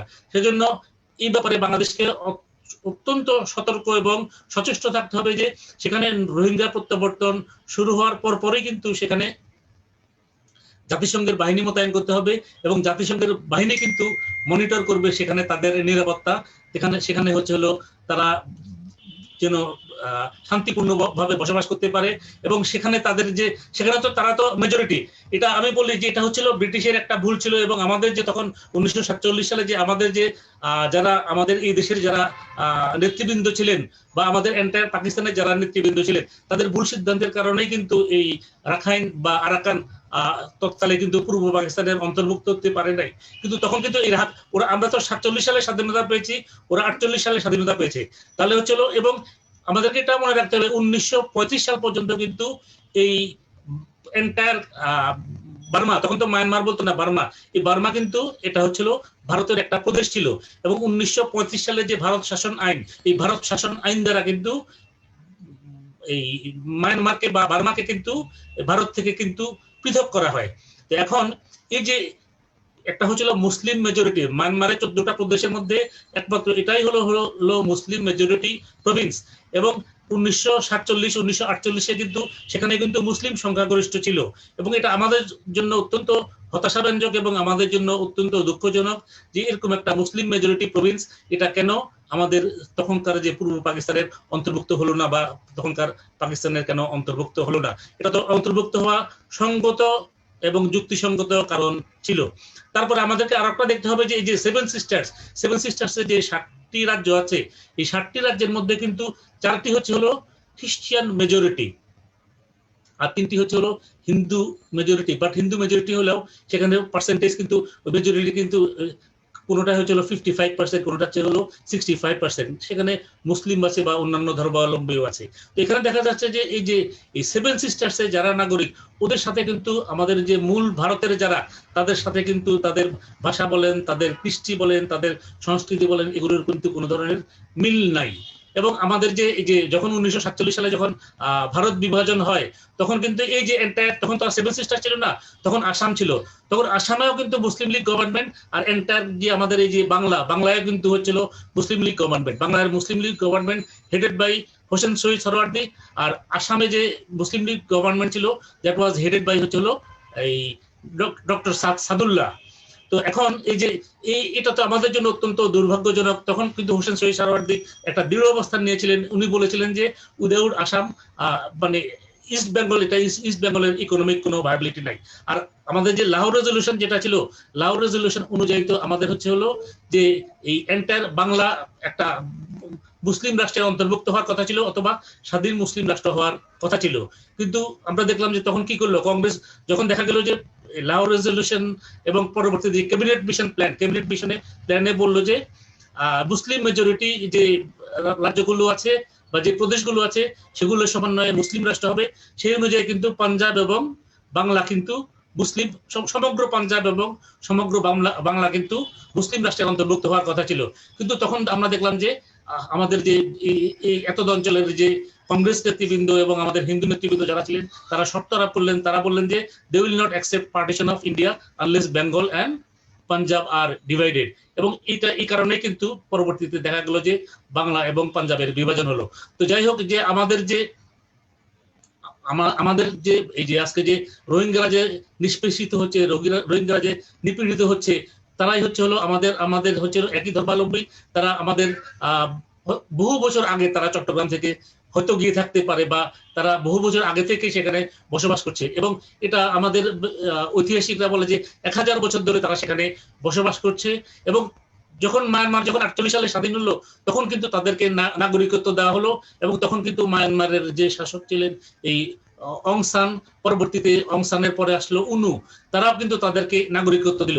1962 সালে তাদের নাগরিকত্ব অস্বীকার করা হলো। তাহলে একটা দেশের একটা গোষ্ঠীকে যখন নাগরিকত্ব দিয়ে সেই নাগরিকত্ব তো আবার কেড়ে নেওয়া যায় না। এবং সেখানে কিন্তু মায়ানমারে কিন্তু 8টা প্রধান ধর্মীয় গোষ্ঠী বা 8টা প্রধান জাতি গোষ্ঠী রয়েছে, এবং 135টা কিন্তু উপজাতি গোষ্ঠী রয়েছে। এগুলো সব কিছুই কিন্তু তাদের সংবিধান দ্বারা কিন্তু স্বীকৃত। তো এদেরকে, রোহিঙ্গাদেরকে নাগরিকত্ব দিয়ে পরবর্তীতে হয়েছিল তাদেরকে নাগরিকত্ব অস্বীকার করা, এবং তারা তো এখন তো হয়েছিল নাগরিকবিহীন। তারা হচ্ছিল মায়ানমারেরও নাগরিক না, তারা হচ্ছিল বাংলাদেশেরও নাগরিক না। রোহিঙ্গাদের ব্যাপারে হচ্ছিল আন্তর্জাতিক যে কমিউনিটি আছে, আন্তর্জাতিক কমিউনিটি শক্ত অবস্থান গ্রহণ করতে হবে। এবং আমি মনে করি যে চায়না এবং ভারত এরা যদি যদি এই ব্যাপারে যদি নমনীয় যদি পদক্ষেপ নিত এবং বাংলাদেশের অবস্থানের সাথে যদি তারা যদি একাত্মতা ঘোষণা করতো, এই রোহিঙ্গাদের কিন্তু এত বেশি কিন্তু আজকে এই যে অত্যাচার নিপীড়ন এটা কিন্তু করতে পারতো না। কিন্তু এটা হলো যে এই ভারতের আশকারার কারণে এবং চীনের আশকারার কারণেই কিন্তু আজকে হলো এই যে রোহিঙ্গারা সেখানে নিগৃহীত হচ্ছে, রোহিঙ্গারা সেখানে নিষ্পেষিত হচ্ছে। তো আমাদের যে আমাকে সময় আছে তো নাকি খালেদ? জি স্যার, একটু যদি সংক্ষিপ্ত করে দেন জি শেষের দিকে। আচ্ছা, তো আমি যেটা আছে আমি সংক্ষিপ্ত করছি। তো আমাদের যে রাজনৈতিক নেতৃবৃন্দ যারা আছেন বা আমাদের দেশের জনগণ, আমরা রোহিঙ্গাদেরকে কিন্তু আমরা আশ্রয় দিয়েছি। এবং এই যে আমাদের যে ওয়াকিল সাহেব যেটা বললেন যে আমি কক্সবাজারের জেলা জজ থাকাকালীন আমি শরণার্থী শিবির ভিজিট করেছি।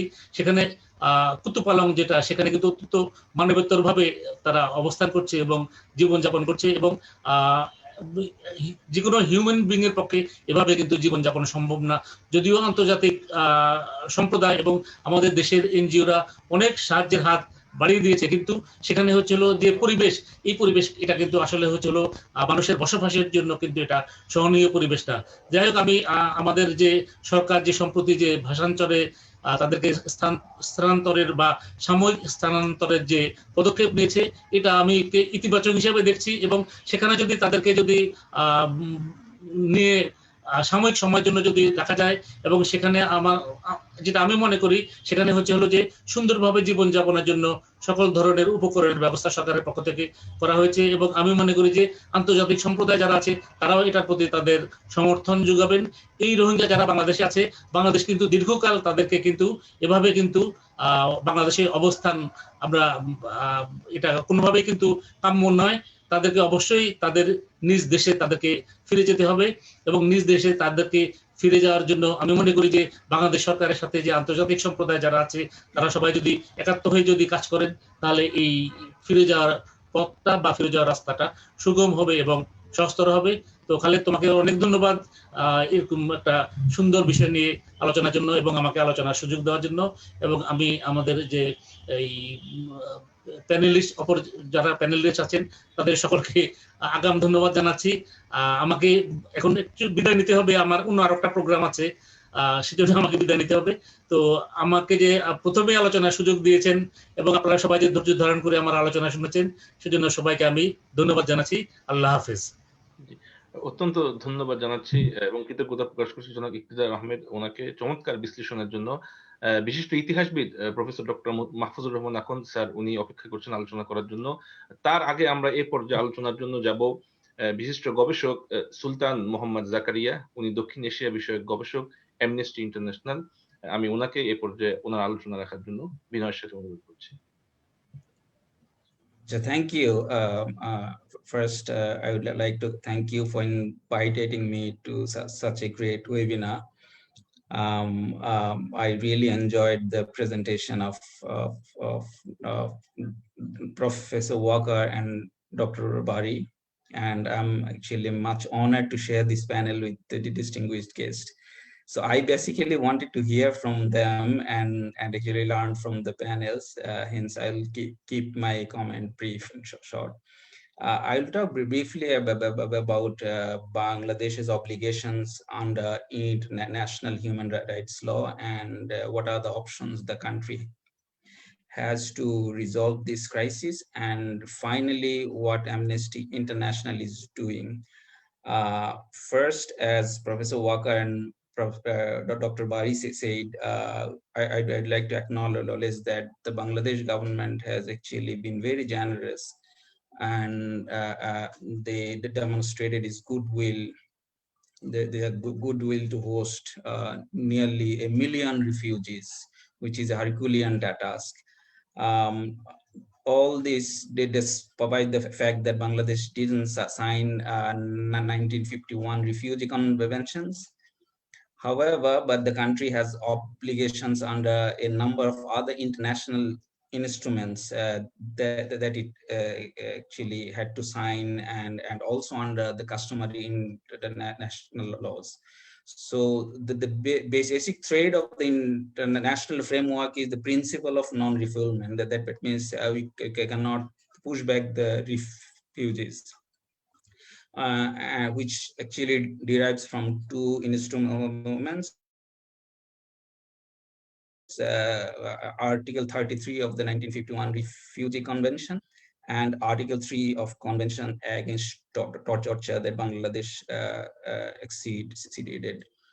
So both of these conventions and these articles actually provides Bangladesh that it cannot expel or return or extradite a person to another state where there are substantial grounds for believing that the person will be in danger of being subjected to torture. So in that regard, I think Bangladesh, though we are calling them the forcibly displaced Myanmar nationals, but it also has a responsibility to protect. And I agree with the other panelists that Bangladesh is doing great.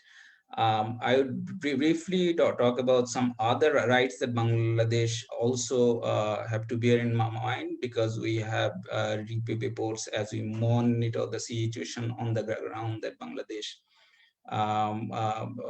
has restricted the freedom of movement and some other basic rights, like the restriction of the internet use and the freedom of access to information.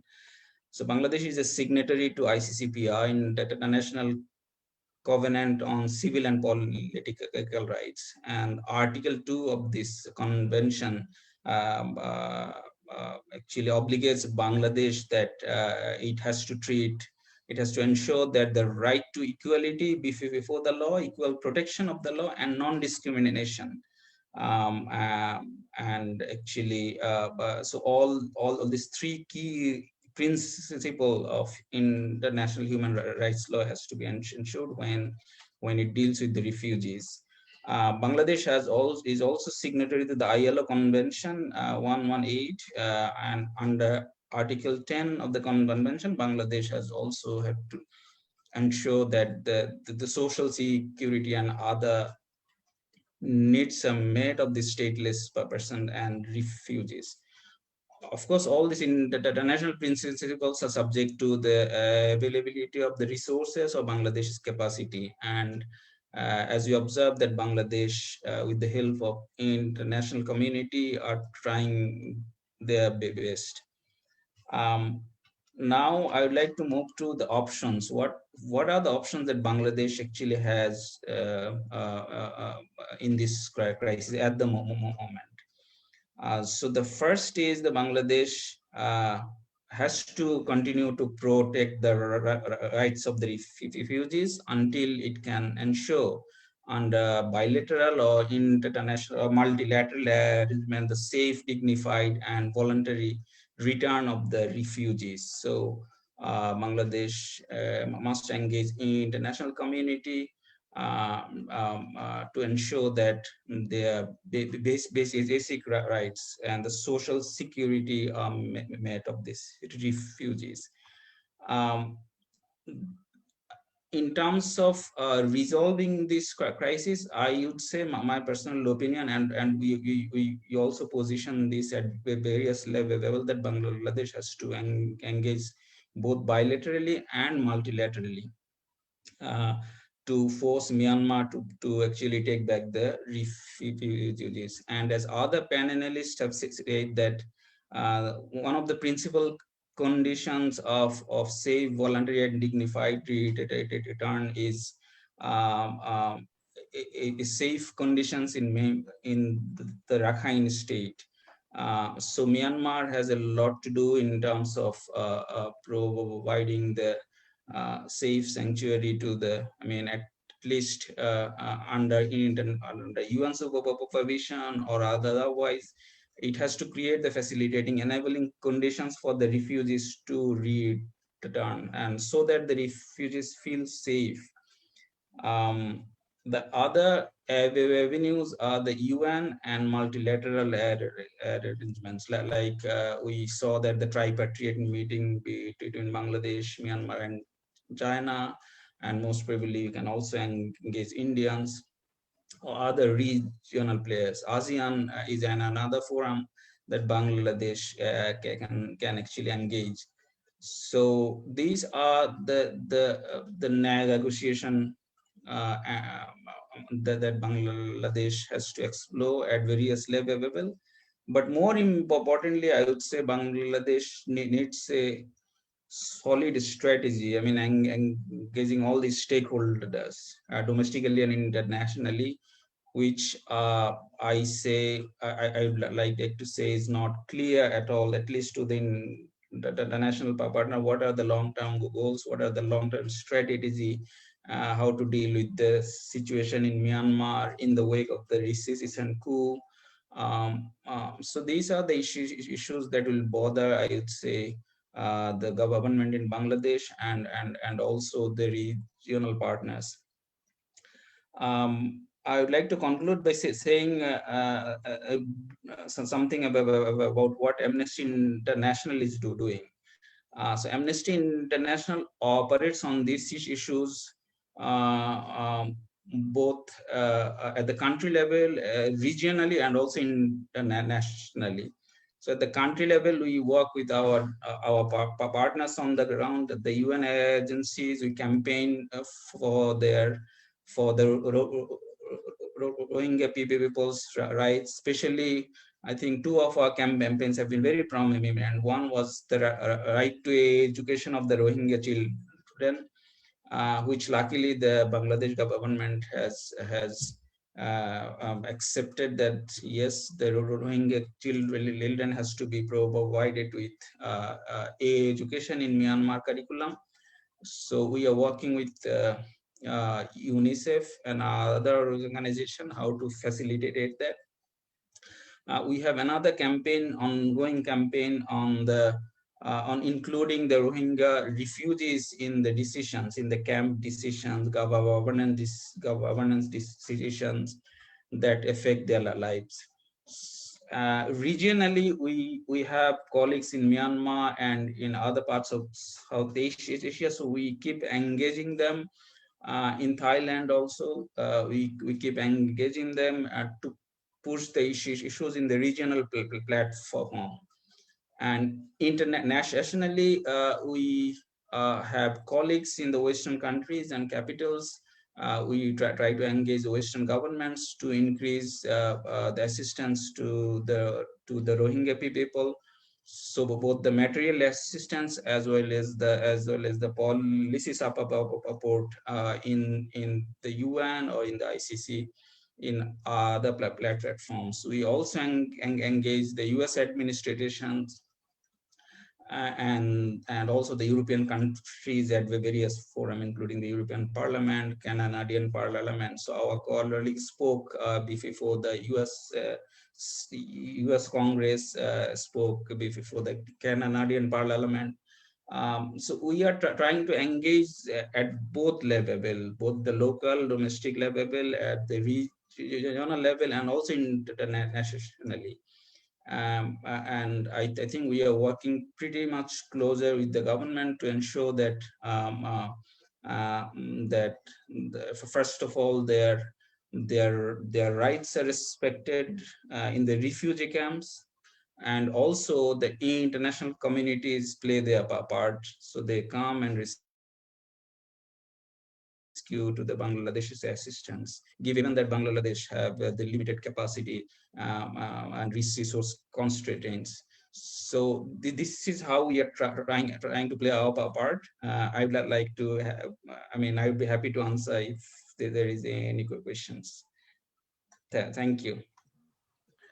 Thank you very much, Sultan Muhammad Zakaria, for his very wonderful and very, I would say, authenticity-based presentation. And on behalf of the organization, I would like to extend gratitude to Sultan Muhammad Zakaria for his time and for his very wonderful deliberation today. সম্মানিত সুধী মণ্ডলী, এ পর্যায়ে আমরা আলোচনার জন্য যাব ব্রাক ইউনিভার্সিটির school of লর সম্মানিত senior lecturer Saimum Reza, তিনি এখন আলোচনা করবেন। Saimum Reza Talukdar. Okay, thank you, Khalidia here. Can you hear me? Yes, perfect. Okay, a very good evening to everyone. I would just go briefly through some historical perspective of Myanmar that has direct connection to the present crisis of today with the Rohingyas. So the first thing is that Myanmar is composed of like around 135 ethnic groups, and among these 135 ethnic groups, 9 ethnic groups are majority. These are Bamar, Chin, Kachin, Mon, Shan, Arakanese, Rohingyas, Rakhine, etc. And the previous name of Myanmar was Burma. We have to keep this perspective in our mind that Myanmar was under British regime, or it became British colony in 1824. Since 1824 till 1948, Burma was under British colony. And from 1937 to 1948, Burma was a separate colony. Before that, it was a province under British India. This is one of the reasons the Burmese, particularly the Bamar, they feel anxiety with the with the Indians, because when Burma was under British India, it was mostly the Indian civil service who ran the administration in Rangoon or Yangon and all entire the Burma. So the Burmese, particularly the Bamar, they were a bit aggrieved. The same way, the way we see the British as Borgi or as intruder, to the Burmese people, it is not only the British, it is also the Indians from the British India who ruled them, who took away all the opportunities or most of the opportunities from them. So that was one of the reason for their grievance, and they really wanted to get separated not only from the Indian civil administration but also from Britain as well. But the initiation was, or the first step was to become a separate colony from the British India, so not to be recognized as a province of India. Okay.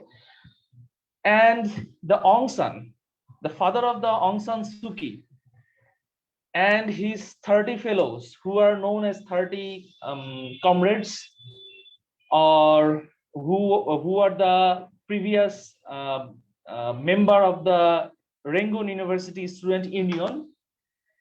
They were so vocal and they led that separation movement. In fact, they were the key persons who played active role for the independence of Burma. Unfortunately, Aung San was assassinated in 1947, but he and his fellow mates, they actually ran all those activities against the British regime for the independence of Burma. And here there is an interesting part. They got the assistance of the Japanese military, because the Japan was actually like, if we consider the context of the Second World War, Japan was against the Allied force, against the British regime. So when Japan invaded Thailand in 1941, the Aung San and his fellow 30 comrades, they had a kind of contact. They created contact with the Japanese military, because they had been trying to get separated from Britain, from the British regime. And when Japanese army appeared in Thailand, they started contacting, and Japanese army took that opportunity. And later on, we see that in 1942, Japan invaded Burma. And to some extent, Burma got separated from the British regime till around 1946. Although the defeat of the Japan again gave the opportunity to Britain to regain the control of Burma. But meanwhile, these 30 martyrs, they created Burmese Independent Army, BIA. And this BIA, or Burmese Independent Army, is the, you can say, is the origin of the present Tatmadaw, or the present Burmese army. So if you ask the Burmese military or the Myanmar military, what is your origin, they will actually point out to that Burmese Independent Army. They feel that proud, right? That we actually emerged from a historical struggle. But the problem happened after the assassination of the Aung San. His friends, actually, it is, although it's a conspiracy theory, but it is also believed that the friend of Aung San, that is Unu, he was behind the assassination of the Aung San. And then he ruled till 1962 until the General Ne Win. He was also the friend of Aung San. So General Uno, General Uno, for the mistake, General Ne Win created a coup, staged a coup, and took the power from Uno. And the Myanmar formally came under a martial regime. So what is the change here? When Aung San envisioned for an inclusive Burma, where the representation of all the ethnic groups would be there in the government, later on, it actually distracted after his assassination. And when the General Ne Win came to the power, they tried to create Burma, or they developed Burma as a defense club. I would call it as a defense club merely. It is not a state, because if we go through the definition of the state, there has to be some representation of the people, or at least when we talk about the republic, that means a kind of representation of the people has to be ensured in the government. But from the very beginning, like since 1962, when Burma came under the martial regime, under the General Ne Win, it was the military all in all, fading away or gradually depriving all the other ethnic groups. And General Ne Win was from Bamar ethnicity. And Bamar are the majority, more than 60% population of Burma or Myanmar is Bamar. So the ultra-nationalism started from there. Why? I can remember, like, one of the member of the government of Aung San, that like in the independence of Burma, it was Abdul Razak Hussain. He was a former minister of education, and he was a Rohingya.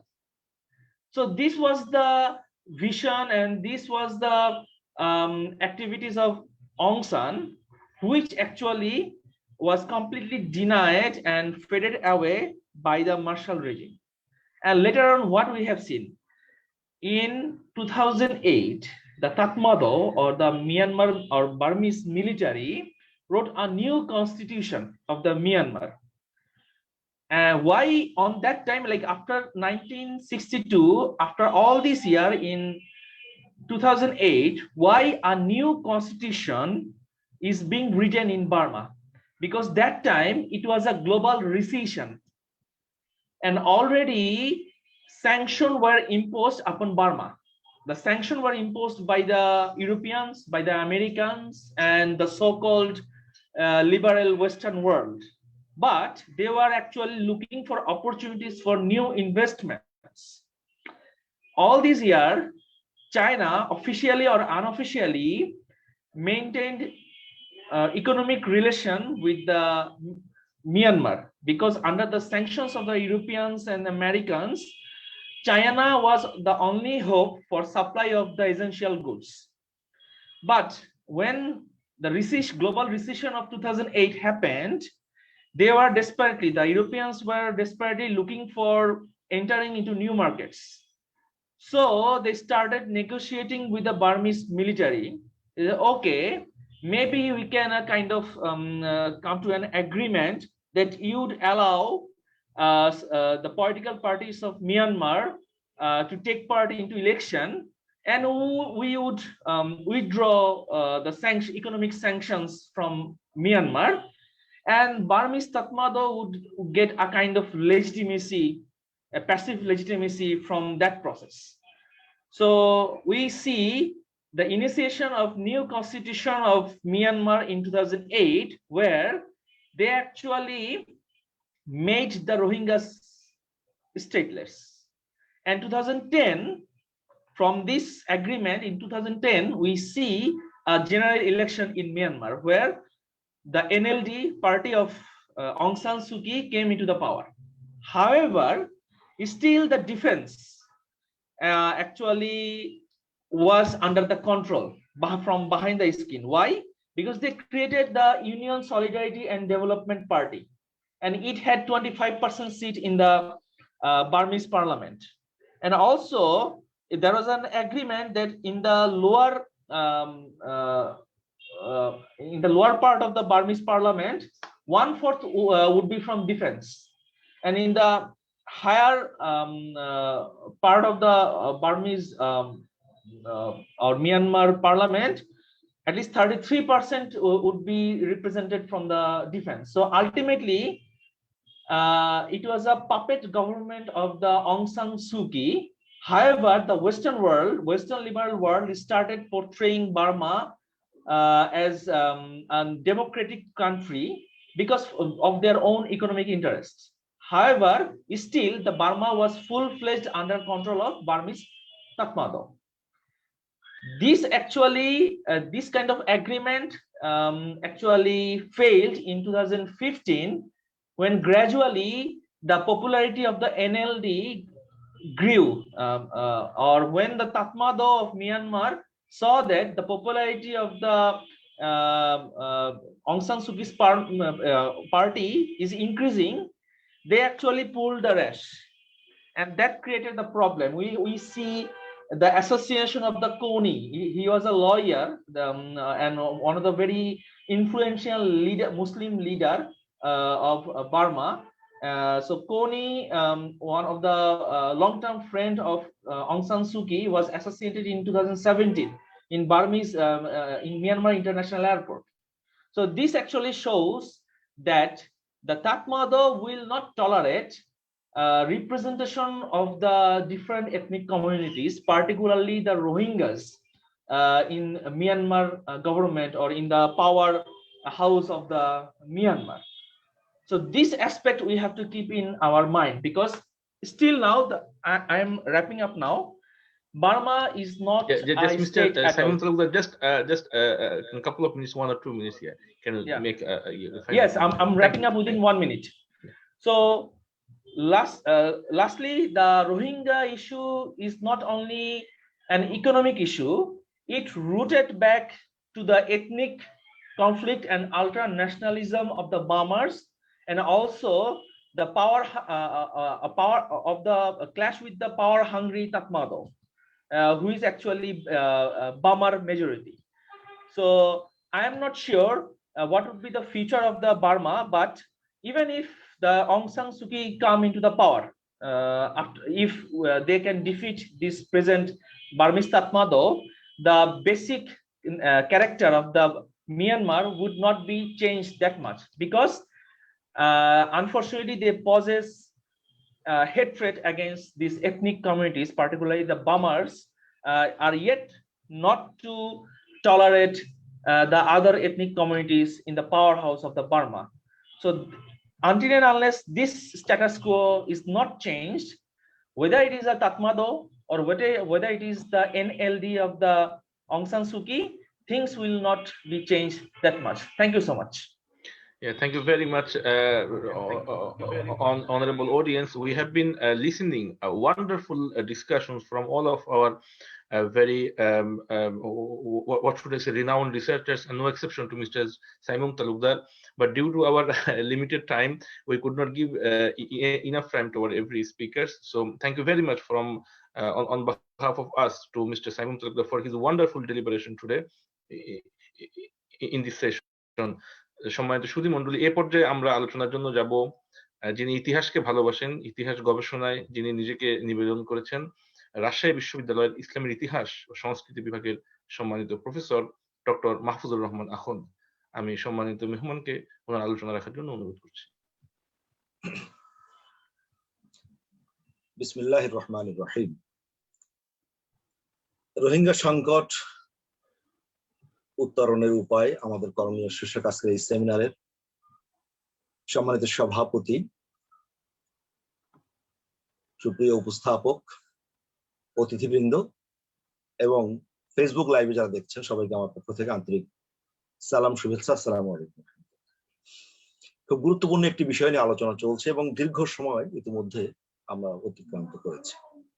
ইতিমধ্যে স্বাগত বক্তব্যের পরে আমরা দুজন resource পার্সনের কাছ থেকে keynote শুনেছি এবং দুটি কিনোটই অত্যন্ত মূল্যবান।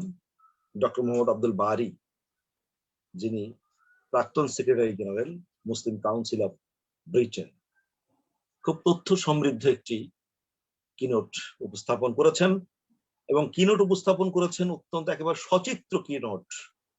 আমাদের খুব মুগ্ধ করেছে প্রফেসর ডক্টর ওয়াকার উদ্দিন, যিনি পেনসিলভেনিয়া স্টেট ইউনিভার্সিটি যুক্তরাষ্ট্রের এবং director general Arakan Rohingya union.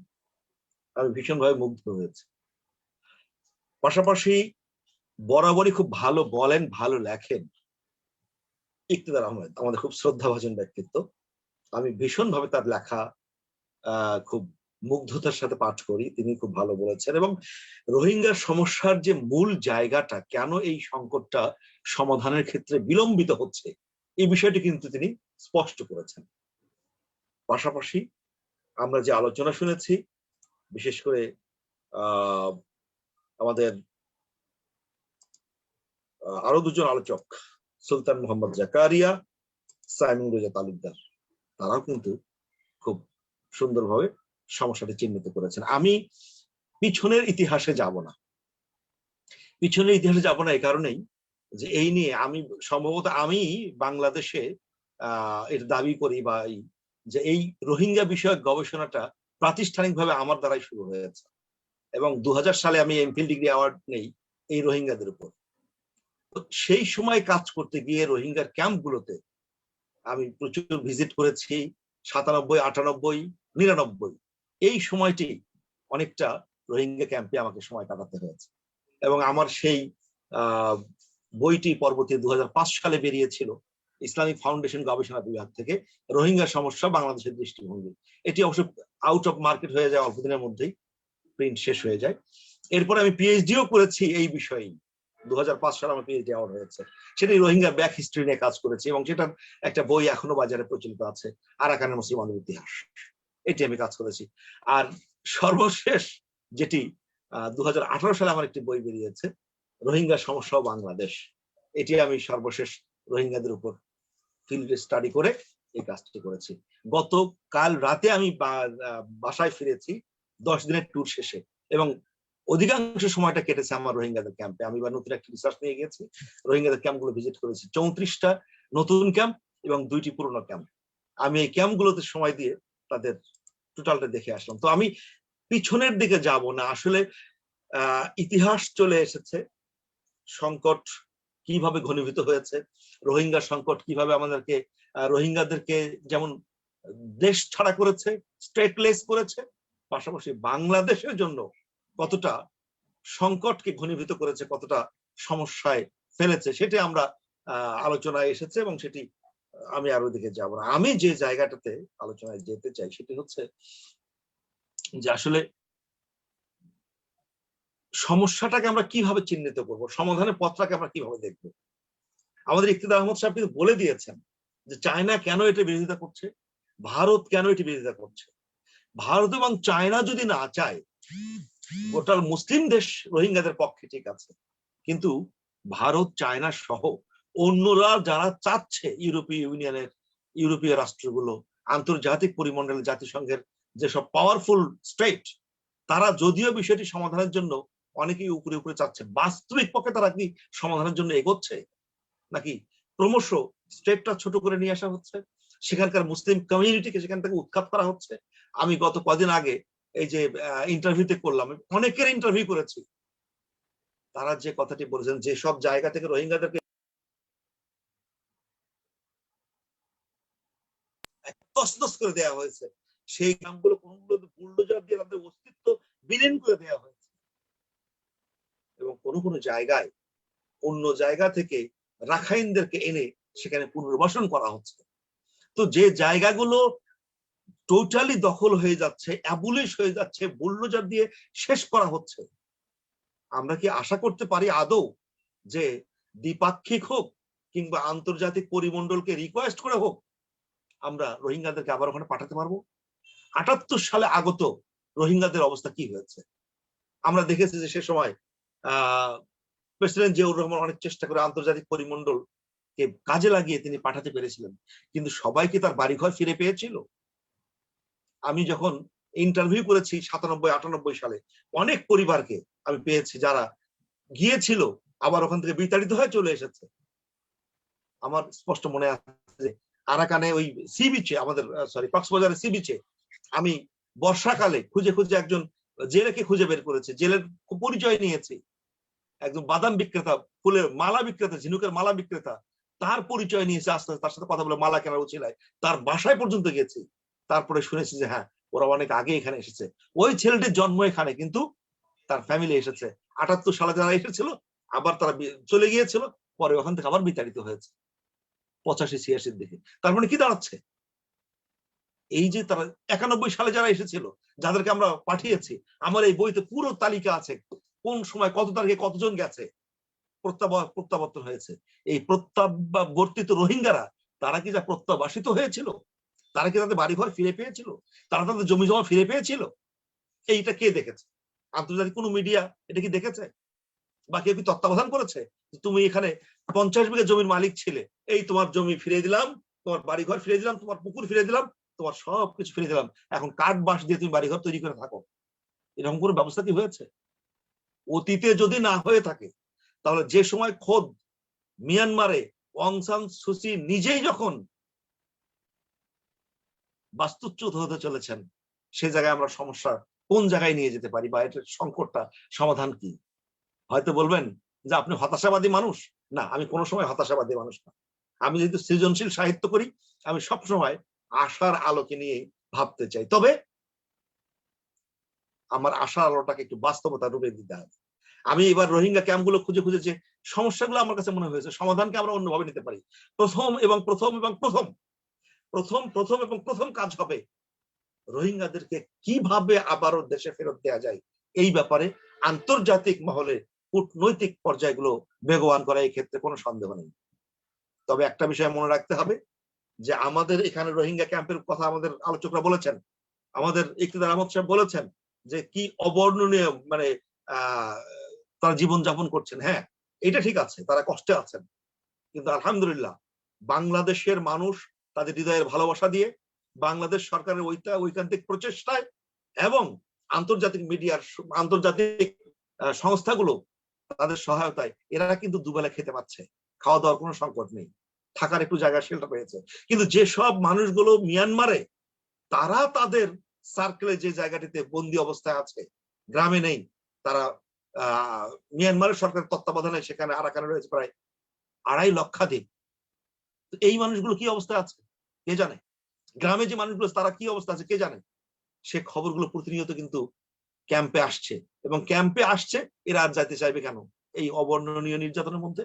তারপরেও আমি দেখেছি এই মানুষগুলো যেতে চায়, কিন্তু তারা যেতে চায় প্রাণের নিশ্চয়তা নিয়ে, যেতে চায় বাড়িঘর ফিরে পাবার নিশ্চয়তা নিয়ে, তারা যেতে চায় নিরাপত্তার নিশ্চয়তা নিয়ে। আমরা সেটা যদি করতে পারি আলহামদুলিল্লাহ। অবশ্যই আন্তর্জাতিক পরিমণ্ডলের চাপ দিয়ে, ভারতকে রাজি করিয়ে, চায়নাকে রাজি করিয়ে, ইউএনকে রাজি করিয়ে, ইউএনকে দিয়ে একেবারে স্পেশাল তত্ত্বাবধানে এদেরকে যদি ফেরত পাঠানো যায়, অবশ্যই। ভাষান্তরে সমস্যা সমাধানের জন্য আমাদের সরকার একটা উদ্যোগ নিয়েছেন, ভাষান্তরে সেখানে চমৎকার আয়োজন হয়েছে, কিন্তু কয়জনকে নিয়ে যাব? আমাদের কতগুলো রোহিঙ্গা আছে, সবগুলো কি ভাষান্তরে নিয়ে যাওয়া সম্ভব? নিয়ে যা কি করব? তারা কি বাংলাদেশে সেটেল হবেন নাকি কোন প্রক্রিয়া? এটি নিয়ে অনেকে আমাকে প্রশ্ন করেন, আমাকে অনেকেই প্রশ্ন করেছেন, এবং এটা নিয়ে খোদ রোহিঙ্গারাও কনফিউশনে যে আসলে কি হচ্ছে। যা হোক, সেটি একটা, তারপর আমি মনে করি এটা বাংলাদেশ সরকার একটা ভালো উদ্যোগ নিয়েছে যে কিছু মানুষকে আপাতত একটা ভালো শেল্টার দেয়া। কিন্তু আমি মনে করি যে এই সমাধান ওই আন্তর্জাতিক পরিমণ্ডলে এদেরকে স্বদেশে ফেরত পাঠাবার জন্য যে প্রক্রিয়া, সেটি তো করতেই হবে, পাশাপাশি সমাধানের জন্য আরো কিছু পথ বের করতে হবে, সেগুলোকে সমাধানের আওতায় আনা দরকার। বিশেষ করে আমরা দেখতে পাচ্ছি যেসব শিশু আছে, আমি সেখানে গিয়ে শিশুদের সাথে সময় দিয়েছি বিস্তরভাবে। এই শিশুগুলোকে আমরা কি শিখাচ্ছি? যে শিশুটি 3 বছর বয়সে 17 সালে এখানে এসেছে, আজকে কিন্তু সে 7 বছর। যে শিশুটি 8 বছর বয়সে এসেছে, আজকে কিন্তু সে 10-12 বছর। সে আস্তে আস্তে গ্রোন আপ হচ্ছে, অ্যাডাল্টের দিকে যাচ্ছে। তাহলে এই শিশুটি 5 বছর পরে যখন 15 বছর 16 বছর হবে, তখন এই শিশুটি আর শিশু থাকছে না, তখন কিন্তু তরুণ হবে। তারুণ্যের স্ফুলিঙ্গ যদি শিক্ষাবিহীন হয়, তারুণ্যের স্ফুলিঙ্গ যদি মূল্যবোধবিহীন হয়, তারুণ্যের স্ফুলিঙ্গ যদি স্বপ্নবিহীন হয়, তার হাতে আপনি ফুল তুলে দিচ্ছেন নাকি ইয়াবা তুলে দিচ্ছেন নাকি অস্ত্র তুলে দিচ্ছেন, সে কিন্তু কিছুই বুঝবে না। সে বলবো আমার ফুলের ঘ্রাণের দরকার নেই, আমার দরকার পকেটে দুটো টাকার। সে ক্রাইসিস শুধু রোহিঙ্গা কমিউনিটিকে ক্রাইসিসে ফেলবে না, বাংলাদেশকে ক্রাইসিস ফেলবে। তার মানে এই সন্তানগুলোকে নিয়ে আমরা কি ভাবছি? একটা বড় সংখ্যক সন্তান সেখানে আছে। আমি 0 থেকে 5 পর্যন্ত দেখেছি, 6 থেকে 10 পর্যন্ত আমি জরিপ করেছি, 11 থেকে বাংলাদেশে আমাদের কি বল পৃথিবীর জাতিসংঘের সংজ্ঞা অনুযায়ী 18 পর্যন্ত যাদেরকে আমরা শিশু বলছি, এটা নিয়ে আমি জরিপ করে দেখেছি, তাদের সাথে আলাদা করে কথা বলেছি। তারা যেসব শিক্ষা প্রতিষ্ঠানে লেখাপড়া করছে, সেই সব শিক্ষা প্রতিষ্ঠানের টিচারদের সাথে আমি কথা বলেছি, যারা পরিচালনা করছেন সেসব এনজিওদের সাথে কথা বলেছি। আমি সেখানে গিয়ে আসলে কি পাচ্ছি, এরা কি আদৌ মানব সম্পদ হিসেবে গড়ে উঠছে? এদের মধ্যে কি মূল্যবোধ তৈরি করতে পারছি আমরা? যদি আমি এই সমাধানটা 10 বছর পরে হয়, তাহলে এই 8 বছরের শিশুটি 18 বছর বয়স, তখন সে কি নিয়ে মিয়ানমারে ফিরবে? তার মূল্যবোধটা নিয়ে ফিরতে পারবে? তার কিছু শিক্ষা নিয়ে ফিরতে পারবে? সে কি বার্মিজ ভাষা শিখলো? সে কি ইংরেজি ভাষা শিখলো? যদি 10 বছর পরে এরা ফেরে, তো আলহামদুলিল্লাহ ফিরলো, কিন্তু যদি না ফেরাতে পারি, আরো যদি 20 বছর লেন্দি হয়, তাহলে আমরা কি করব? এই লোকগুলো তখন কি হবে বাংলাদেশের জন্য? আমাদের বাংলাদেশের নিরাপত্তা কোথায় যাবে? সুতরাং আমি মনে করি এইটা নিয়ে একটু নতুন করে আন্তর্জাতিক সংস্থাগুলো ওখানে কাজ করছেন, যে তাদের কিছু এমন কিছু শিক্ষা দেয়া দরকার যে শিক্ষার মাধ্যমে তাদেরকে মানব সম্পদ হিসেবে গড়ে তোলা। আজকে যেমন 10,000 রোহিঙ্গাকে আমরা ভাষান্তরে নিয়ে যে হালকা বোধ করছি, আমরা যদি এরকম করে আন্তর্জাতিক পরিমণ্ডলে কোথাও কোনোভাবে এই প্রশিক্ষিত জনগোষ্ঠী করে বাংলাদেশের পক্ষ থেকে তাদেরকে পাঠাতে পারি, সেটা মিয়ানমার যদি নিয়ে নেয় আলহামদুলিল্লাহ, না হলে অন্য কোথাও যদি অন্তত এই চোরাগুলির যে পাসপোর্টের প্রসঙ্গটা আসছে, গলাকাটা পাসপোর্ট, এখন তো ওই সিস্টেমটা নাই, তারপরেও এই অনলাইন পাসপোর্ট হবার পর নানান রকমের ব্ল্যাকমেইল হচ্ছে। তো ওই ব্ল্যাকমেইলিং না হয়ে যদি বাংলাদেশ সরকারের পক্ষ থেকে তাদেরকে প্রশিক্ষিত জনগোষ্ঠী করে অন্য কোথাও যদি পাঠানো যায়, অন্তত এই মানুষগুলো তো সেফ হলো, বাংলাদেশেও সেফ হলো, যে আমরা তাদেরকে, তারা জেনে বুঝে নিয়ে গেল, সেই দেশটা জেনে বুঝে নিয়ে গেল, আমি রোহিঙ্গাদেরকে নিয়ে যাচ্ছি, বাংলাদেশের কোনো দায় দায়িত্ব। সম্মানিত আলোচক, যদি 1 মিনিটে শেষ করে নেন। এটা শেষ করব। তো এই যে অবস্থাটা, তার মানে আমরা, আমি যে কথাটি এতক্ষণ ধরে বলছিলাম সেটি হচ্ছে, আমরা আন্তর্জাতিক পরিমণ্ডলে চেষ্টা করে তাদেরকে এককালীন ভাবে যেটা মিয়ানমারে নিয়ে যেতে চেষ্টা করব, এতে কোনো মানে নাই, গাফলতি করার সুযোগ নেই, এটা আমাদের দেখতেই হবে। কিন্তু এইটা যদি ডিলে হয়, তাহলে অন্তত যে মানুষগুলো আছে শুধু পেটের খাবার নয়, তাদের মগজের খাবার জন্য, নৈতিকতার খাবারের জন্য তাদের শিক্ষা আরো বেশি খেয়াল করা উচিত, সেখানে নৈতিক শিক্ষার আরো বেশি চেষ্টা করা উচিত। আমি যেটুকু দেখেছি সেখানে নৈতিক শিক্ষার চেষ্টা কিন্তু ততটা হচ্ছে না। তো নৈতিক শিক্ষার চেষ্টা করা উচিত, তাদেরকে আরো ভালোভাবে ম্যান পাওয়ার হিসেবে গড়ে তোলার চেষ্টা করা উচিত। তাহলে হয়তো এই শিশুরা, এই তরুণরা, এই ইয়াংরা অন্তত মানুষ হিসেবে বাংলাদেশের ক্ষতির কারণ হবে না। আসুন আমরা সেই দিকে এগিয়ে যাই, আর সর্বোপরি আল্লাহর কাছে দোয়া করি। আসলে কতটা যারা আমরা রোহিঙ্গা ক্যাম্পে যাইনি তারা কিন্তু বুঝবে না।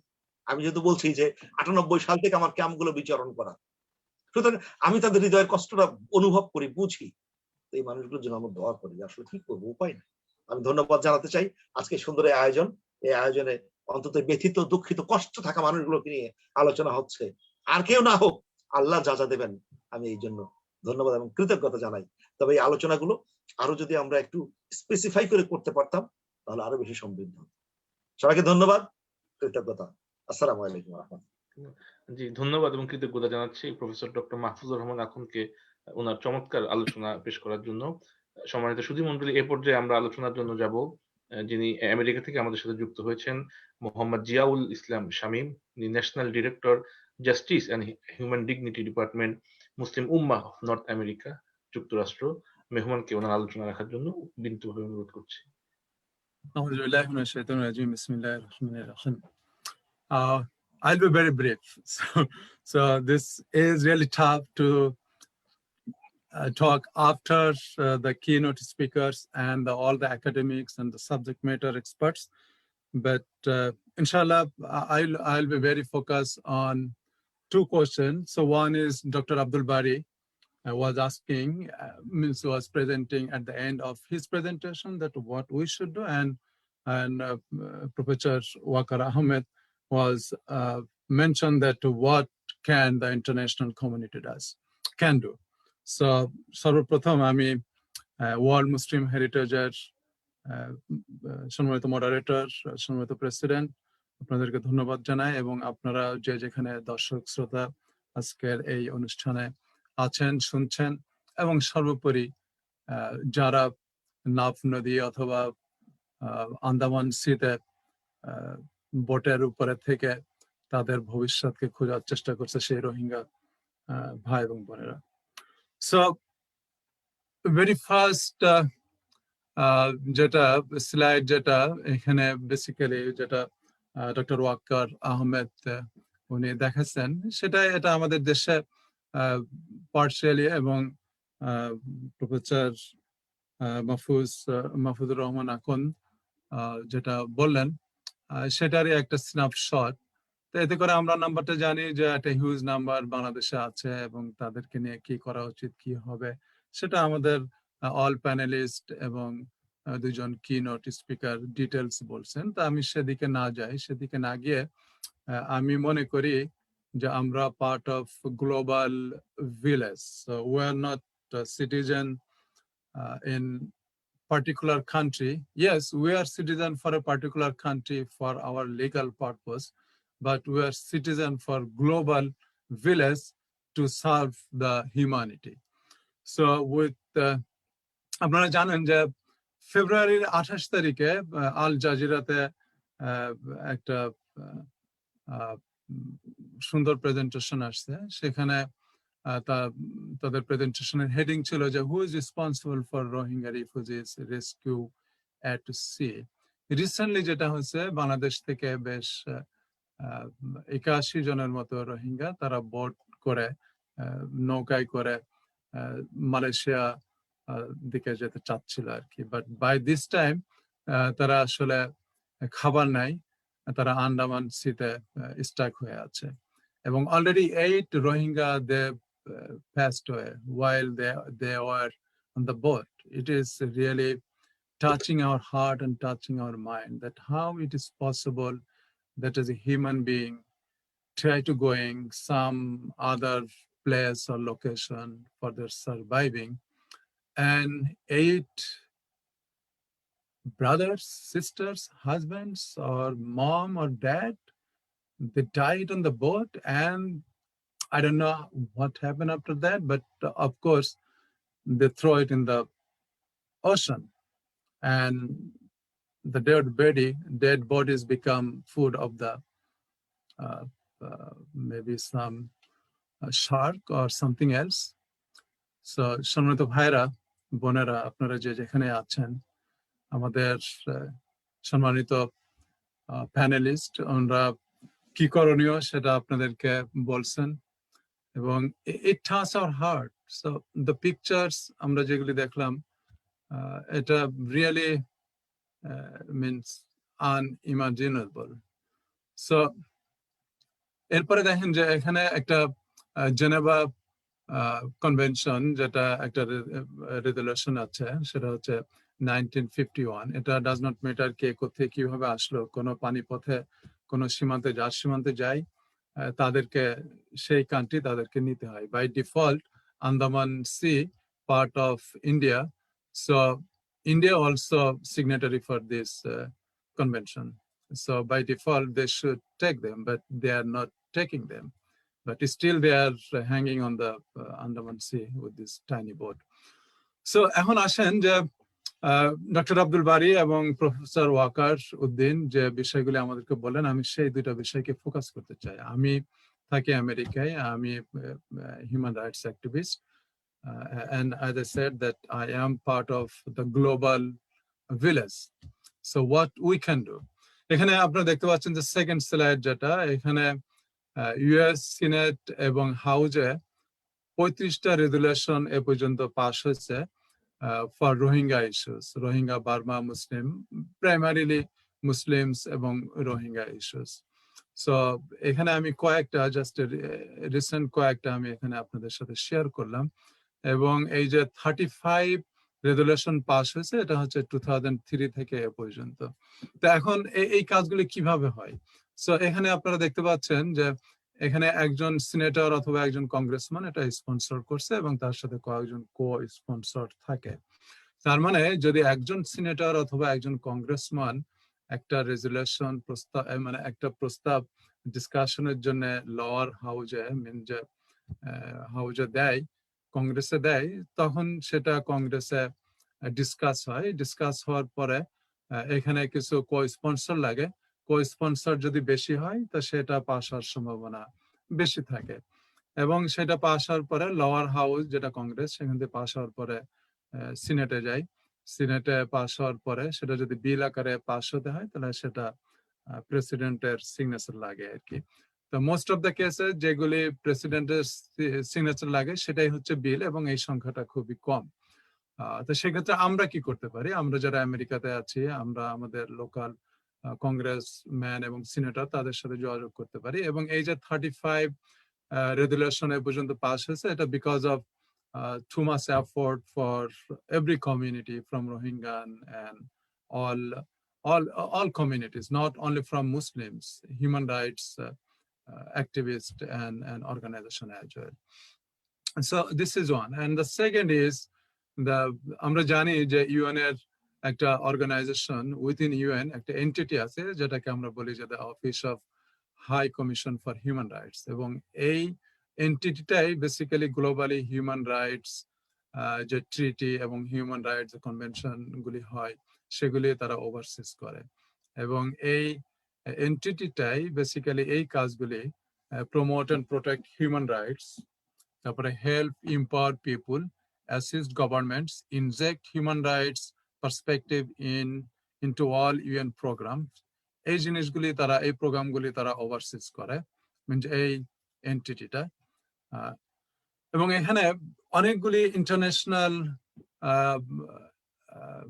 ট্রিটি ইউএন এর মেম্বার অর্গানাইজেশন গুলির ভিতরে আছে।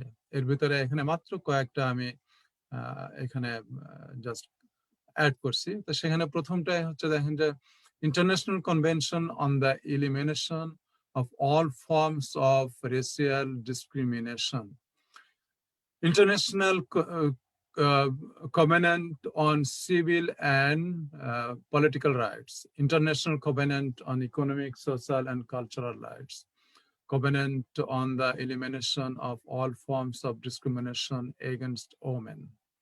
তারপরেটা হচ্ছে আপনার cruel, inhuman, degrading treatment or punishment.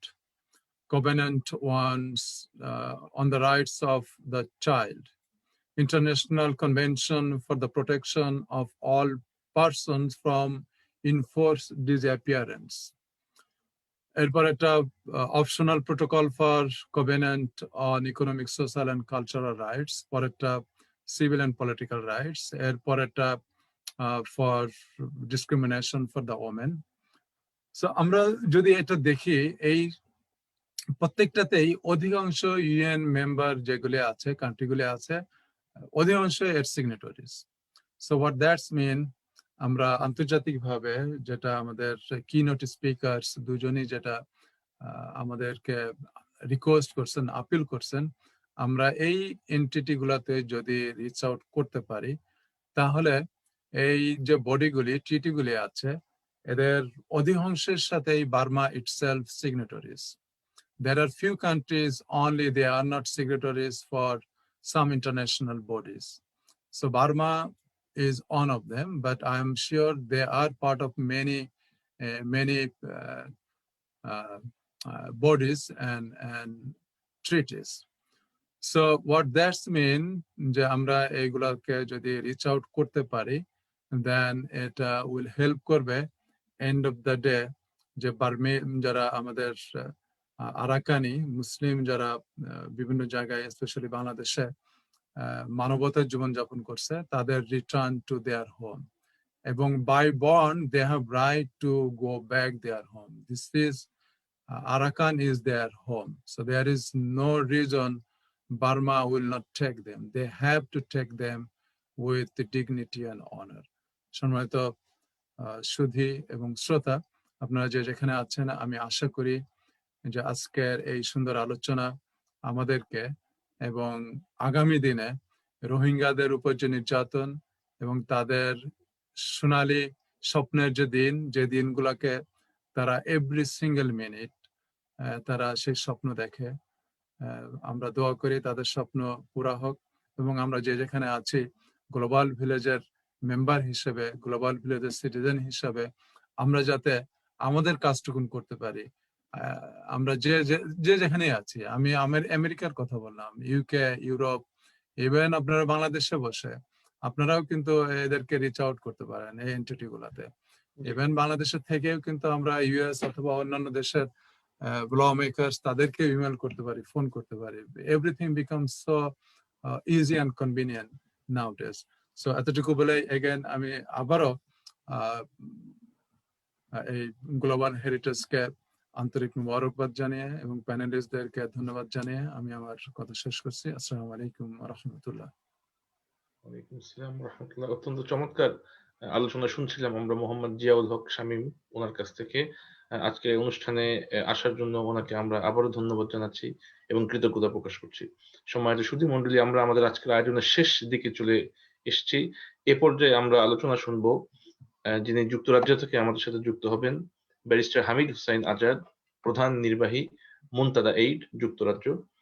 ওনাকে ওনার আলোচনা রাখার জন্য বিনয়ের সাথে অনুরোধ করছি। Barrister Hamid Hussain Azad. Assalamu alaikum warahmatullahi wabarakatuh. ওয়ালাইকুম আসসালাম ওয়া রাহমাতুল্লাহ। Khalid, can you see my screen?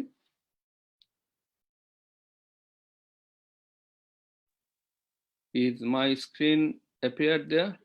We can see the screen, yes. Shukran, jazakumullah khairan. Alhamdulillah Rabbil Alameen, wa salatu wassalamu ala Sayyidil Mursaleen wa ala alihi wa ashabihi ajma'in. My dear chair of the meeting, and brother Khalid, and my very respected all panelists, and brothers and sisters who are listening from all parts of the world. I'm really overwhelmed by seeing the richness of the discussion, alhamdulillah.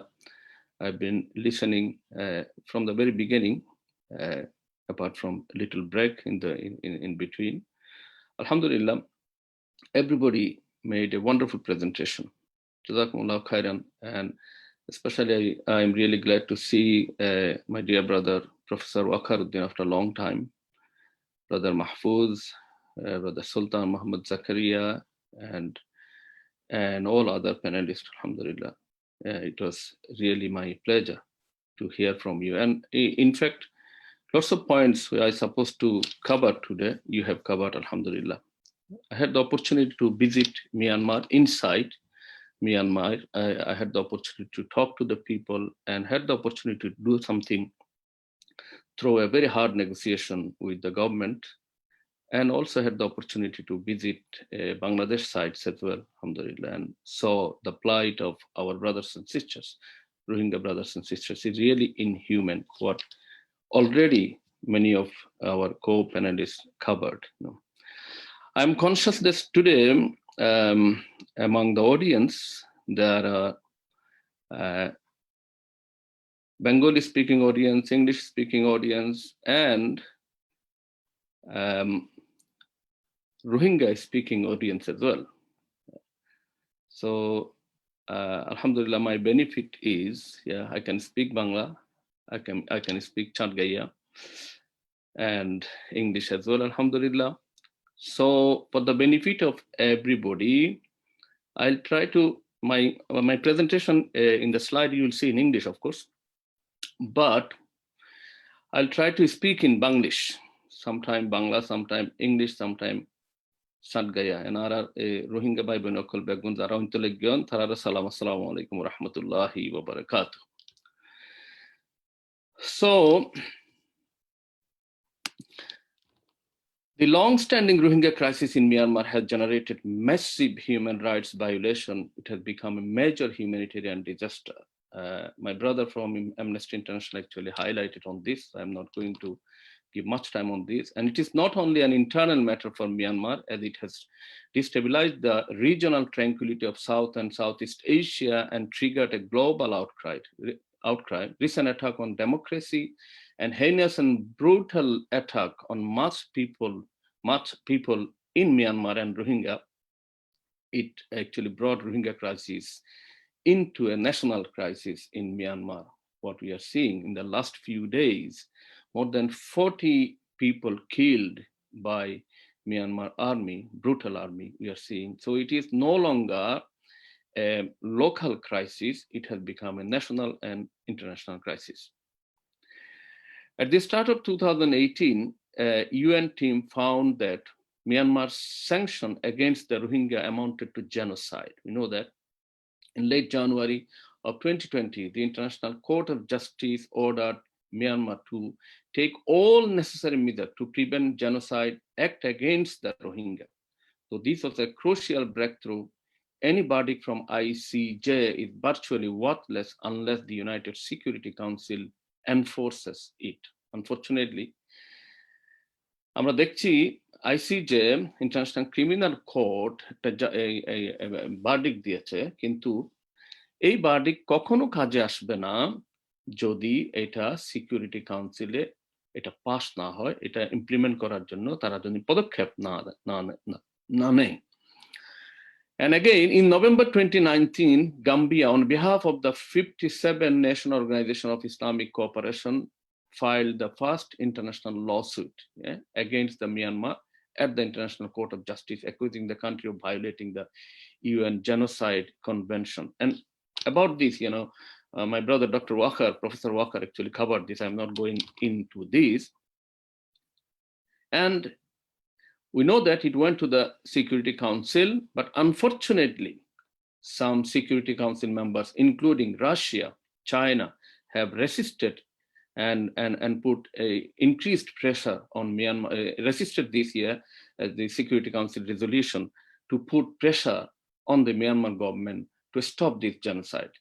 অর্থাৎ Russia এবং China এই দুইটা দেশ veto দেওয়ার কারণে security কাউন্সিলে আইসিজের যেই verdict এবং এটার ভিত্তিতে মিয়ানমার গভর্নমেন্টের উপর রোহিঙ্গা জনগোষ্ঠীর উপর এই অমানবিক নির্যাতন চালাচ্ছে, এটা বন্ধ করার জন্য যে পদক্ষেপ নেওয়া সেটা তারা নিতে পারেনি।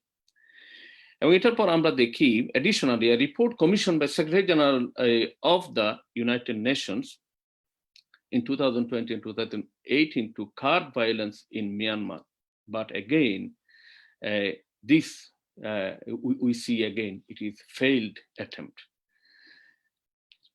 Next slide, please.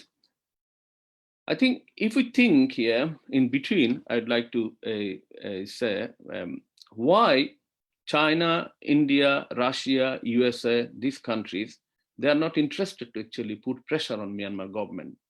When I say put pressure, it's effective pressure, not the cosmetic pressure. There are lots of cosmetic pressure. I mentioned some, and I'll mention few later, inshallah. But why they are not doing so?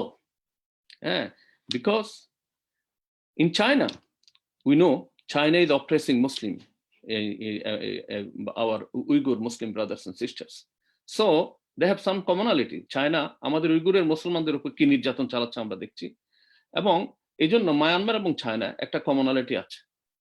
তাছাড়া তাদের সাথে arm trade আছে এবং natural resource utilise করার জন্য তাদের যে নিজস্ব স্বার্থ আছে, এই ছোট্ট সেলফ ইন্টারেস্টের কারণে এবং মুসলমানদের বিরুদ্ধে তাদের কমন যে দৃষ্টিভঙ্গি, এই দৃষ্টিভঙ্গির কারণে তারা রোহিঙ্গা সমস্যার সমাধান হোক এটা আন্তরিকভাবে তারা চায় না। স্টেটমেন্ট দেওয়া পর্যন্ত তারা যেতে চায়, কিন্তু সিকিউরিটি কাউন্সিলের রেজলিউশন পাস করে রোহিঙ্গা গভর্নমেন্টে এই নির্যাতন বন্ধ করার জন্য পদক্ষেপ নেওয়ার ক্ষেত্রে তারা কিন্তু কোনো কার্যকর পদক্ষেপ নিতে চায় না, বরং বাধার সৃষ্টি করে। Same India, because India has internal problem with Kashmiri Muslim, and we know very well Indian government's attitude toward the Muslim, and at the same time they had the same sort of actually drishtibhangi that China আছে. This is why they want to contain the policy against China, natural resource, arms trade, and countering insurgency and separatist movement in Northeast India. For all this strategic reason, তারা কিন্তু China, they don't want to resolve Myanmar problem and resolve the oppression on Muslim. Russia, we know that they have internal problem with Chechen Muslim, and again the common interest, and also they have armed trade and they want to share the natural resources. That's why they don't want to put pressure on Myanmar. They don't want to make them unhappy. USA, again, post 9/11 Islamophobia is there, and they have, as a result, they have containment policy against the China as well. So that's why they don't want to actually put effective pressure. So this is just why these two very powerful countries don't want to actually introduce or make an effective resolution in Security Council. In December 2016, again, we see this is some cosmetic attempt. President Barack Obama lifted sanction against Myanmar, saying it had made strides in improving human rights. Little bit of when Aung San Suu Kyi came to the power, Barack Obama said that, okay, human rights situation is improved, yeah, they withdraw the sanction. And this actually gave, although there was beautiful speeches, but this gave actually Myanmar army another opportunity to continue their operation. A year earlier, under President Donald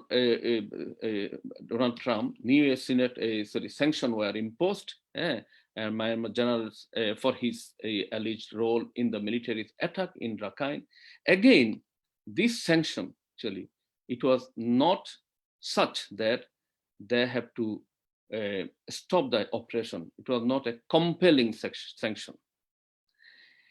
And meanwhile, many countries, including the United Nations, Canada, Norway, South Korea, as well as international donors, have upped their humanitarian assistance.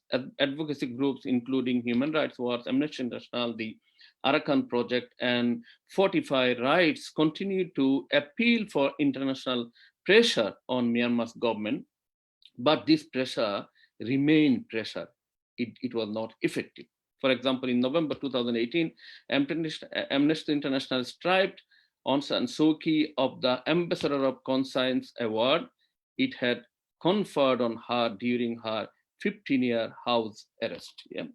So although Amnesty International played a vital role and very strong role, but since international community, especially the superpowers, they are not actually doing something effective, it was not becoming effective. Next slide, please.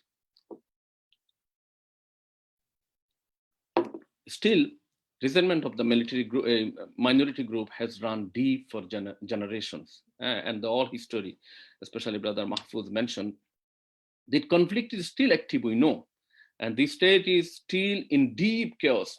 Subsequently, the insurgent Arakan army began to manifest itself more prominently, and from late 2018 until today, the state has been engulfed in violent conflict that analysts call the largest and consistent since independence. In 19 August 2020, when Commander-in-Chief, Senior General Min Aung Hlaing spoke at the 4th session of the Union Peace Conference, he denied the cause of the frozen and active conflicts and suggested that seeking ethnic right is not only redundant, but also dangerous. So, despite এই যে কিছু কিছু pressure, কিছু কিছু মানে sanction ইত্যাদি সত্ত্বেও আমরা দেখতে পাচ্ছি, বিকজ এগুলো কোনো ইফেক্টিভ ছিল না, আর্মি জেনারেল কিন্তু প্রকাশ্যে একটা ইন্টারন্যাশনাল ইম্পর্টেন্ট কনফারেন্সে বলে বেড়ালো, it is necessary for all of us to avoid terms and feeling like ethnic rights and minority rights that can undermine trust and encourage disunity. In the name of unity, see, তারা এই যে minority right, তারা বলতেছে minority right এই কথাটাই আমাদের বলা উচিত না, হ্যাঁ, এথনিক রাইট এই কথাটাই বলা আমাদের উচিত না। How? In the name of unity, in the name of inferiority complex, in the name of avoiding doubts. Yeah. So this again, why he's actually daring to say this or do so, because he knows that all international pressures, they are not effective, while country like China and Russia is imposing their vetoes. So it is important to look at the situation of the Rohingya from the wider perspective of Myanmar's treatment of ethnic minorities. এটা শুধুমাত্র ethnic মাইনরিটির দিক থেকে দেখলে হবে না, আমরা যদি সমাধান চাই তাহলে আমাদের ওয়াইডার পার্সপেক্টিভ এটা দেখতে হবে. While all are victims, there is no dispute that Rohingya have clearly suffered the brunt of violence and oppression, not only from the armies, but also from their ethnic groups, notably the Rakhine. এটা শুধু আর্মিরাই আমাদের রোহিঙ্গা ভাইদের উপর নির্যাতন চালাচ্ছে তাই নয়, এটা কিন্তু রাখাইনরাও নির্যাতন চালাচ্ছে। এই জন্য শুধু গভর্নমেন্ট পার্সপেক্টিভ থেকে দেখলে আমাদের চলবে না, এটা আমাদেরকে ওয়াইডার স্কেল থেকে আমাদেরকে দেখতে হবে, বিশেষ করে ইন্টারন্যাশনাল কমিউনিটিকে দেখতে হবে। Many in the international community continue to speak of the Rohingya crisis, while it is obvious that accountability for the decades of neglect, marginalization, and oppression of the Rohingya is urgently needed. However, a singular focus on the Rohingya alone will not lead to long-term solution.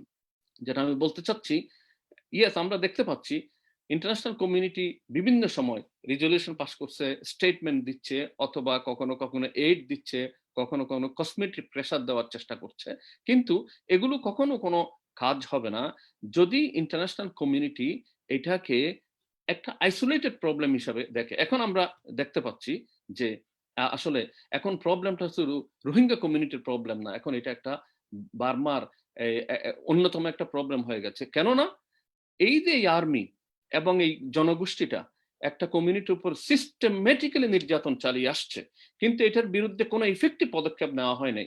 এটাকে প্রবলেমটাকে কার্পেটের নিচে একটু hide করে রাখার চেষ্টা করা হয়েছে, যার কারণে আজকে এই প্রবলেমটা একটা ন্যাশনাল এবং ইন্টারন্যাশনাল প্রবলেমে পরিণত হয়েছে। এজন্য এটাকে হলিস্টিকলি ইন্টারন্যাশনাল কমিউনিটিকে দেখতে হবে। আমরা জানি যে I think if you go to previous slide, please, yes, yeah. So the international community must also look at the crisis of Rakhine State and even beyond that to the crisis of the state of Myanmar.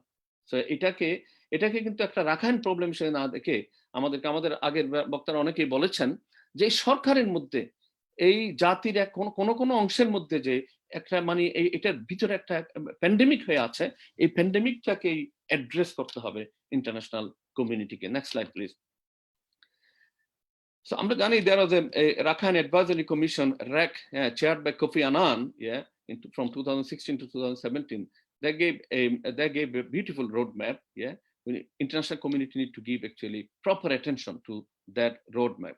And then in the RAC report, now 4 years old, has a complement in a new study, freedom of movement in Rakhine State. So আমরা যখন RAC এর রোডম্যাপটা আমরা বাস্তবায়ন করতে যাব, তখন freedom of movement in Rakhine state এইটার এই যে রিপোর্টটা ইন্ডিপেন্ডেন্ট যে রিপোর্টটা, যেটা ইন্ডিপেন্ডেন্ট রাখাইন ইনিশিয়েটিভ IRI যে রিপোর্টটা দিয়েছে, সেটার যে সমস্ত রিকমেন্ডেশন গুলো আছে, সেই রিকমেন্ডেশন গুলো একত্রিত করে টুগেদার ইন্টারন্যাশনাল কমিউনিটিকে এটা বাস্তবায়নের চেষ্টা করতে হবে। What I'm saying, international community must make sure to implement the roadmap given by the RAC and together with all other recommendations. There are many other committees which actually our Professor Walker mentioned. All the positive recommendations, effective recommendations, we have to take initiative to implement those recommendations. Next slide, please. I'm avoiding this here. Next slide.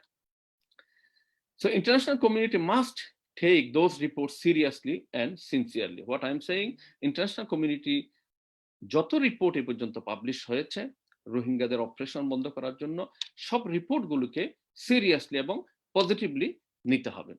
The absence of a consistent approach by the international community clearly showed itself in the case of the Independent Commission of Equity established by the Myanmar government in July 2018. This is again another attempt by the Myanmar government. আমি আগে উল্লেখ করেছি মিয়ানমারের junta কি কথা বলেছে।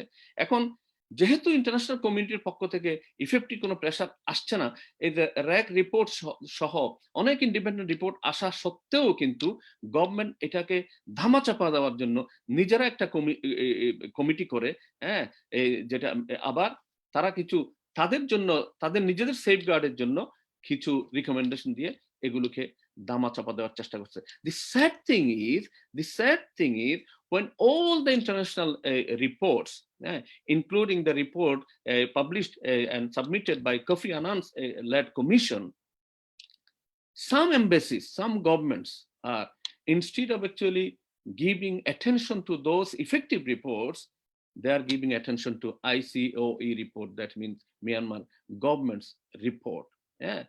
And that helped Myanmar government to undermine all the pressure and all the report published by the independent and neutral committees. Next slide, please. That is what one analyst, David Scott Mattison, concluded in an Asia Times article. He's saying the report bids to peddle a sense of official partial closure on what happened in Rakhine State, and that government may now return to normal. This is a comment about this government report, you know.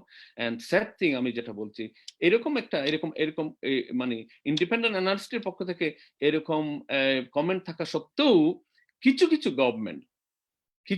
Government আজকে এই রিপোর্টকে support করছে, কিন্তু international যে সমস্ত রিপোর্টগুলো operation বন্ধ করার জন্য যে রিপোর্টগুলোতে রোড ম্যাপ দেওয়া হয়েছে সেই রিপোর্টগুলোর প্রতি কোনো গুরুত্ব দিচ্ছে না।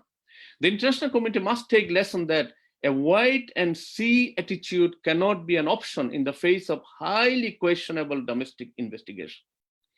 UN fact-finding missions recommendations to the Security Council to impose an armed embargo and other sanction on Myanmar and top military officials must be implemented immediately. If you want solution, if you want to change the situation, UN Security Council must take bold action, and then they must take initiative to implement the UN fact-finding missions recommendations to the Security Council. And at the same time, we must take effective measures to bring back refugees from different countries, including Bangladesh, to their homeland, Arakan. And on that, I would like to echo what Professor Mahfuzur Rahman said. Yeah. So there is no other way. It's Bangladesh is showing tremendous generosity. Bangladeshi people is showing tremendous generosity, but it is not sustainable. Bangladesh থেকে সহ সারা দুনিয়ায় যে সমস্ত refugee আছে সেই রিফিউজিদেরকে নিয়ে যাওয়ার জন্য ইন্টারন্যাশনাল কমিউনিটিকে কার্যকর পদক্ষেপ গ্রহণ করতে হবে। আর যতদিন পর্যন্ত এটা হয়নি ততদিন international community, specially the donor agencies and all government, তাদেরকে তাদের যে মোরাল ডিউটি আছে এই রোহিঙ্গা রিফিউজি যেখানে আছে সেখানে তাদেরকে হেল্প করার জন্য আরো সামনে এগিয়ে আসতে হবে উদারভাবে। So if you can take this few actions, তাহলে আমরা আশা করি we can hope that Rohingya problem can be solved, inshallah. Allah subhanahu wa ta'ala give us tawfiq to understand the crisis and give our effective international community to understand the depth of the situation, depth of the crisis, and to take action against this crisis. And at the same time, I would like to request all the listeners to act and to do our own, discharge our own responsibility, as many other panelists, including Brother Shamim and other panelists mentioned, that we have, as a Muslim Ummah, we have, as a global citizen, we have some responsibility to stop this injustice.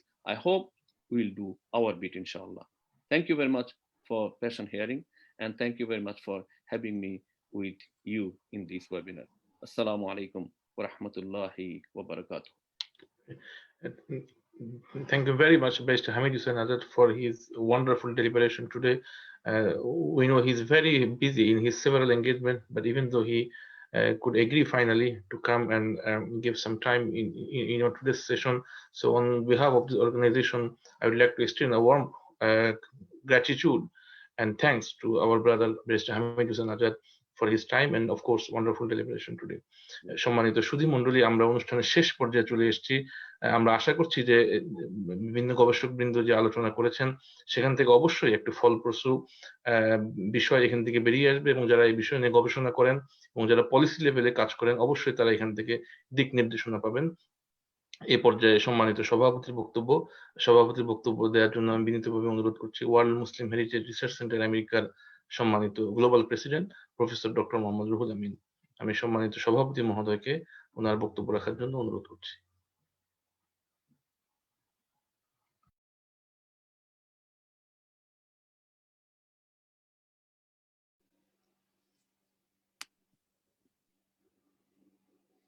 বিসমিল্লাহির রহমানির রহিম।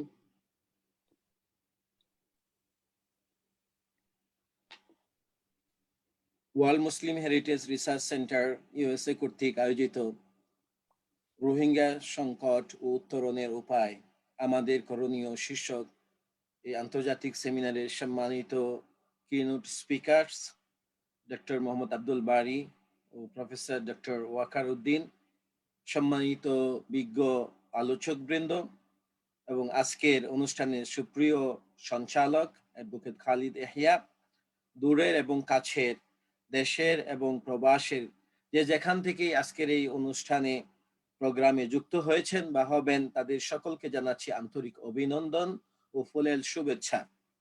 আজকের ওয়েবিনারে আমি আমার বক্তব্য উপস্থাপন করব না, আমি শুধু ধন্যবাদ দেব, কারণ বক্তব্য অনেক হয়েছে। আলহামদুলিল্লাহ আমাদের সম্মানিত প্যানেলিস্ট যারা ছিলেন চমৎকার আলোচনা করেছেন। আমি শুধু কিছু বিষয় আপনাদের আজকের আলোচনার সামাপ বা রেকমেন্ডেশন গুলো আপনাদের সামনে তুলে ধরার চেষ্টা করব ইনশাআল্লাহ। সম্মানিত উপস্থিতি, আমি আবারও অভিনন্দন জানাচ্ছি, আন্তরিকভাবে শুকরিয়া জানাচ্ছি আমাদের কিনোট স্পিকার দ্বয় প্রফেসর ডক্টর ওয়াকার উদ্দিন এবং ডক্টর মোহাম্মদ আব্দুল বারী, প্রথিতযশা গবেষক। তারা চমৎকারভাবে তাদের এই গবেষণালব্ধ যে রিসার্চ বা সেটা আউটপুট সেটি আমাদের সামনে সচিত্র উপস্থাপন করেছেন। সেই জন্য ওয়ার্ল্ড মুসলিম হেরিটেজ রিসার্চের পক্ষ থেকে তাদেরকে জানাচ্ছি আন্তরিক মোবারকবাদ। একই সাথে আজকের যারা প্যানেলিস্ট ছিলেন, মানে এক একজনকে আমরা যদি আরো বেশি সময় দিতে পারতাম আরো বেশি ভালো হতো। আমাদের প্রথম যিনি আলোচনা করেছেন সাবেক জেলা জজ ও রেজিস্ট্রার বাংলাদেশ সুপ্রিম কোর্ট জনাব ইকতিদার আহমদ, অত্যন্ত চমৎকার ভাবে একেবারে শেকড়ে যাওয়ার চেষ্টা করেছেন, এটা এই সমস্যা এই ক্রাইসিসের মূলে যাওয়ার চেষ্টা করেছেন। এবং পরবর্তীতে আমাদের সুলতান মোহাম্মদ জাকারিয়া, উনি দক্ষিণ এশিয়া বিষয়ক গবেষক অ্যামনেস্টি ইন্টারন্যাশনাল, উনি চমৎকার ভাবে তার এই অ্যামনেস্টি ইন্টারন্যাশনাল ভূমিকাগুলো তুলে ধরেছেন। একইভাবে senior lecturer school of law, BRAC university Saimum Raza Talukder, উনি এই হিস্ট্রিটা উনি অত্যন্ত চমৎকার ভাবে এই মায়ানমারে বা রোহিঙ্গিয়াদের হিস্ট্রি তুলে ধরেছেন। পরবর্তীতে আমাদের প্রফেসর ডক্টর মাহফুজুর রহমান খান, তিনি তার নাম এবং রোহিঙ্গা একেবারে অঙ্গাঙ্গি ভাবে জড়িত হয়ে আছে। সেই গবেষক, তিনি এমফিল করেছেন, পিএইচডি করেছেন এবং সম্প্রতি উনি ভিজিট করে এসেছেন। তার বাস্তব অভিজ্ঞতার আলোকে যে একেবারে হৃদয়স্পর্শী উনি অভিজ্ঞতা উনি আমাদেরকে তুলে ধরেছেন এবং এই মাজলুম জনতা এদের ব্যাপারে উনি তার আবেগ অনুভূতিকে প্রকাশ করেছেন। পরবর্তীতে আজকের অনুষ্ঠানে কে সমৃদ্ধ করেছেন আমাদের আমেরিকা থেকে জনাব Mohammad Ziaul Islam Shamim, national director justice and human dignity MUNA USA. তিনি এই যে আফ্রিকান আমেরিকান এখানে যে সিস্টেমেটিক যে হচ্ছে প্রয়োজন হচ্ছে, তারপর রেশিয়াল যে কাজ হচ্ছে, এটার উপর উনি গবেষণা করছেন, কাজ করছেন। ঠিক একইভাবে তিনি রোহিঙ্গাদের উপর চমৎকার ভাবে তার গবেষণালব্ধ উনি স্লাইড গুলো আমাদেরকে প্রেজেন্ট করেছেন, সেই জন্য তাকে আমরা আন্তরিক মুবারকবাদ জানাচ্ছি। আর সর্বশেষ বক্তা ব্যারিস্টার আব্দুল হামিদ, ব্যারিস্টার হামিদ হোসাইন আজাদ ভাই, উনি অত্যন্ত ব্যস্ত মানুষ, তারপরেও উনি এত চমৎকার গবেষণা করেছেন যে স্লাইড গুলো আমাদেরকে দিয়েছেন। আন্তর্জাতিক সম্প্রদায় যারা আছে, ইন্টারন্যাশনাল কমিউনিটির কি রেসপন্সিবিলিটি রয়েছে সেইগুলো উনি চমৎকার ভাবে তুলে ধরেছেন। আমি সকল আলোচক এবং সকল অতিথিদেরকে মুসলিম হেরিটেজের পক্ষ থেকে আন্তরিক মোবারকবাদ এবং ধন্যবাদ জানাচ্ছি। সম্মানিত উপস্থিতি, আমি এখানে যে জিনিসটা আনতে চাচ্ছি সেটি হলো যে 5টা বিষয় রয়েছে রোহিঙ্গা ক্রাইসিস অ্যাড্রেস করার জন্য। আমি 5টা বিষয়কে আমি এখানে এনেছি। 1 নম্বর হলো যে এখানে জেনোসাইড হয়েছে, genocide crime against humanity have taken place in the রোহিঙ্গাতে, মায়ানমারে এটি হয়েছে জেনোসাইড। এটি নিয়ে যদিও বিতর্ক আছে, কিন্তু অধিকাংশ যারা সচিত্র তুলে ধরেছেন, হিস্ট্রিয়ান যারা মিডিয়া তুলে ধরেছেন, এটাকে আমাদের মেনে নিতে হবে। 2, ongoing persecution of Rohingya inside Myanmar must be stopped, এবং তাদের উপরে যারা মায়ানমারে যারা আছে রোহিঙ্গা, তাদের উপর অত্যাচার এটা কি এখনই বন্ধ করতে হবে। 3 নম্বর, Rohingya refugees environmentally as well as health and hygienically are insecure in their camps and must be protected. আমরা আলহামদুলিল্লাহ আমরা অনেক আলোচনা শুনেছি, বাংলাদেশ এত সংখ্যক রিফিউজিকে আশ্রয় দিয়েছে এবং আরো প্রতিবেশী দেশগুলো দিয়েছে, তাদেরকে আমরা আন্তরিক মোবারকবাদ জানাচ্ছি। সাথে সাথে এই যে এত বেশি গণবসতি তাদের আশ্রয় বা তাদের ক্যাম্প, যে সেখানে তারা অনেকটা ইনসিকিউর রয়েছে, কোভিড-19 দ্বারা তারা আক্রান্ত হওয়ার সম্ভাবনা রয়েছে, তাদের অপুষ্টিতে, ছেলেরা অপুষ্টি, অশিক্ষা এবং বিভিন্ন সামাজিক বিভিন্ন ব্যাধিতে তারা আক্রান্ত হচ্ছে। এই জন্য সেই বিষয়গুলোকে নিশ্চিত করা। 3 নম্বর, repatriation of Rohingya to Myanmar is an essential part of sustainable solution. এবং এটি এবং 5 নম্বর হলো যে several steps towards accountability for crimes and genocide against Rohingya must be taken to ensure human rights dignity এটি কি করার জন্য সারা আন্তর্জাতিক যে সংস্থাগুলো আছে, আন্তর্জাতিক যে মানবাধিকার সংস্থা এবং বিভিন্ন অর্গানাইজেশন, তাদেরকে মায়ানমারের উপর প্রেসার তৈরি করতে হবে। এবার আসি আমরা যে আমাদের রেকমেন্ডেশন, আজকে সেমিনারের রেকমেন্ডেশন গুলো আমরা প্রথমেই আমরা যে রেকমেন্ডেশনের সমস্ত আলোচক যারা আলোচনা করেছেন, আমাদের সম্মানিত বিজ্ঞ প্যানেলিস্ট যারা আছেন, তাদের আলোচনাগুলোকে সংক্ষেপ আমরা করে আমাদের রেকমেন্ডেশন হিসাবে আমরা আমাদের ভয়েসকে রেজ করছি। আশা করি আপনারা এগুলোর সাথে একমত হবেন। Number 1, we demand access of UN or international human rights organization fact-finding missions to witness the real scenario of human rights and persecution of our Rohingya. রোহিঙ্গাদের উপর যে অত্যাচার হচ্ছে সেটি সচিত্র দেখার জন্য আন্তর্জাতিক সংস্থাগুলোকে আসা দরকার এবং এটি জাতিসংঘের মাধ্যমে হওয়া দরকার। 2 নম্বর, we urge the government of Myanmar to honor its international obligations and provide adequate protection to Rohingya peoples in Myanmar during the current period of political instability. এই বর্তমানে সামরিক জান্তা যেভাবে আবার পাওয়ারকে দখল করেছে, এই অবস্থায় আমাদেরকে তাদের মায়ানমারের সাথে যে বিভিন্ন তাদের যে অব্লিগেশন গুলো রয়েছে সেগুলো ফুলফিল করার জন্য প্রেসারাইজ করা। We demand the government of Myanmar to reinstate the full citizenship of Rohingya ethnic minority with all their basic rights.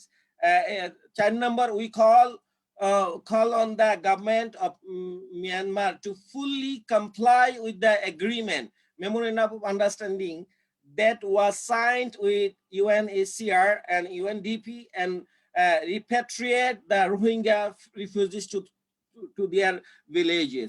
এবং তাদেরকে তাদের জায়গায় সম্মানজনকভাবে তাদেরকে পৌঁছানোর জন্য আমাদেরকে আমরা মিয়ানমার সরকারের কাছে আমরা আবেদন করছি, আমরা আহ্বান জানাচ্ছি।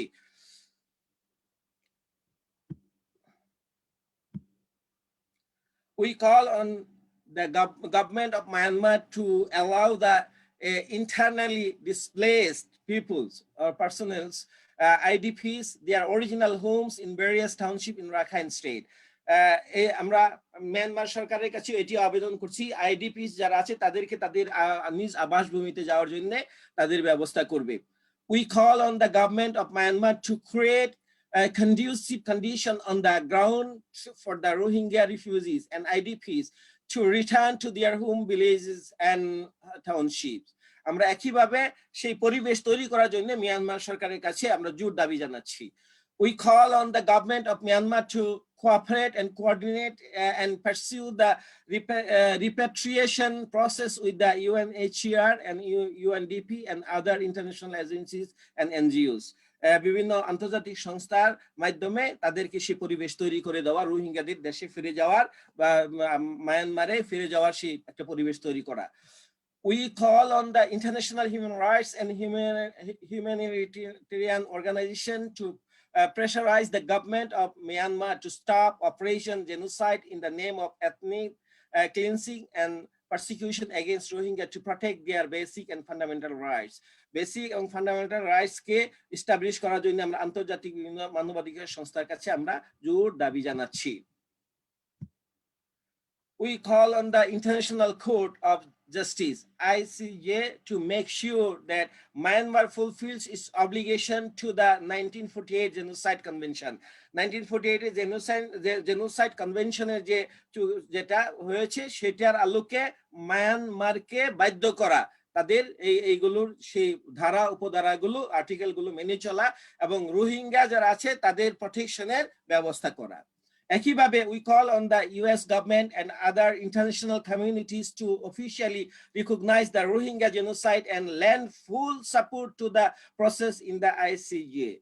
এবং আমরা একইভাবে ইউনাইটেড স্টেটসের যে সরকার আছে তাদের কাছে এবং আন্তর্জাতিক সংস্থাগুলোর কাছে আমরা এটা দাবি জানাচ্ছি যে রোহিঙ্গা জেনোসাইডকে স্বীকৃতি দিয়ে এবং তার বিরুদ্ধে অ্যাকশন, রোহিঙ্গার বিরুদ্ধে অ্যাকশন, জেনোসাইডে যারা করেছে অর্থাৎ সেই অপ্রেজরদের বিরুদ্ধে ব্যবস্থা নেওয়ার জন্য আন্তর্জাতিক সংস্থাগুলোর কাছে আমরা জোর দাবি জানাচ্ছি।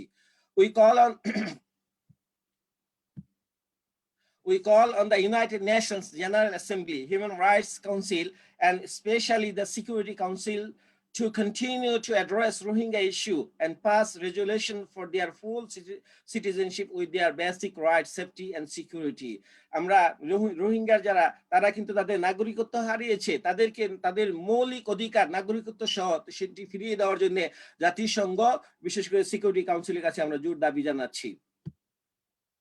We call on the government of Bangladesh to cooperate and to engage with Myanmar and China for expediting the refugee repatriation process without splitting the families and through village-wise repatriation process. আমরা বাংলাদেশ সরকারের কাছে তাদেরকে আন্তরিক ধন্যবাদ জানাচ্ছি। একইভাবে Myanmar এবং চায়নার সাথে এটাকে আরো কিভাবে ত্বরান্বিত করা যায়, রিফিউজিদের তাদের দেশে ফিরিয়ে নেওয়ার ব্যাপারে জোর তাকিদ দেওয়ার জন্য আমরা এই ব্যাপারে আমরা জোর দাবি জানাচ্ছি। We call on the government of Bangladesh and the countries in Southeast Asia region to step up their efforts in combating human trafficking through developing a regional multi-state patrolling battalion in the Bay of Bengal and Andaman Sea.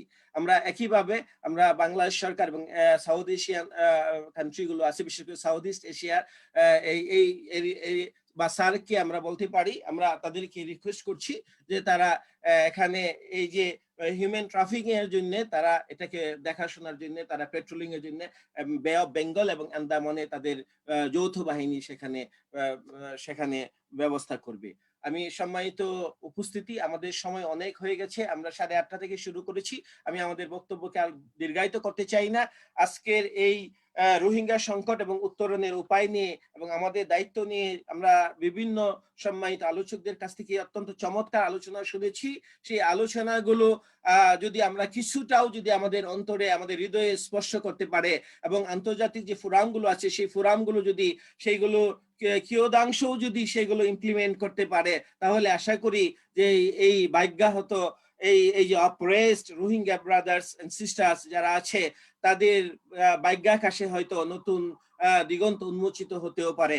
আমরা সেই আন্তর্জাতিক ফোরামগুলোর কাছে সেই প্রত্যাশা করছি এবং আমরা যারা প্রবাসে আছি আমরা গ্লোবাল ভিলেজ হিসাবে আসুন আমাদের ভয়েসকে রেজ করি এবং মানবাধিকারকে প্রতিষ্ঠা করার জন্য যেখানেই লঙ্ঘিত হবে সেখানেই আমাদের ভয়েসকে আমরা সুউচ্চ করি, রেজ করি। আমি সকলকে আন্তরিক মোবারকবাদ জানিয়ে আমি আপনাদেরকে এই দীর্ঘ সময় আমাদের সাথে সংযুক্ত থাকার জন্য আপনাদেরকে আন্তরিক মোবারকবাদ জানিয়ে আমার কথা এখানে শেষ করছি।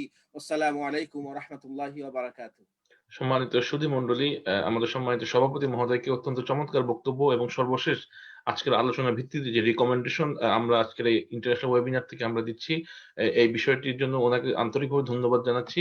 এবং আমরা এরই সাথে সকল আন্তর্জাতিক মহল এবং যারা গবেষক আছেন, যারা পলিসি মেকিং লেভেলে কাজ করেন, সকলের প্রতি আমরা আহ্বান জানাচ্ছি আজকের আলোচনা থেকে যে বিষয়গুলো আলোচনা হলো এগুলো কনসিডার করা এবং এখান থেকে যে সিদ্ধান্ত এবং যে আলোচনাগুলো হলো এর পরিপ্রেক্ষিতে পরবর্তী পদক্ষেপ গ্রহণ করা।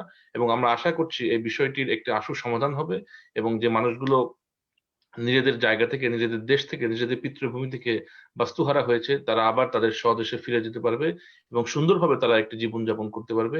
একটি সুন্দর আগামীর পৃথিবীর অপেক্ষায় আমরা আপনাদের সকলকে আবারও ধন্যবাদ জানিয়ে আমাদের আয়োজন এখানে শেষ করছি। বিশেষভাবে আমাদের সকল মেহমান বৃন্দের প্রতি আমরা অশেষ কৃতজ্ঞতা এবং ধন্যবাদ জানাচ্ছি। এ পর্যায়ে আমরা আমাদের অনুষ্ঠান এখানে শেষ করছি। আগামী পর্বে অন্য কোনো আয়োজন নিয়ে আপনাদের সামনে হাজির হব, সেই ধন্যবাদ জানিয়ে আশা রেখে আমাদের আয়োজন এখানে শেষ করছি। আসসালামু আলাইকুম ওয়া রাহমাতুল্লাহ।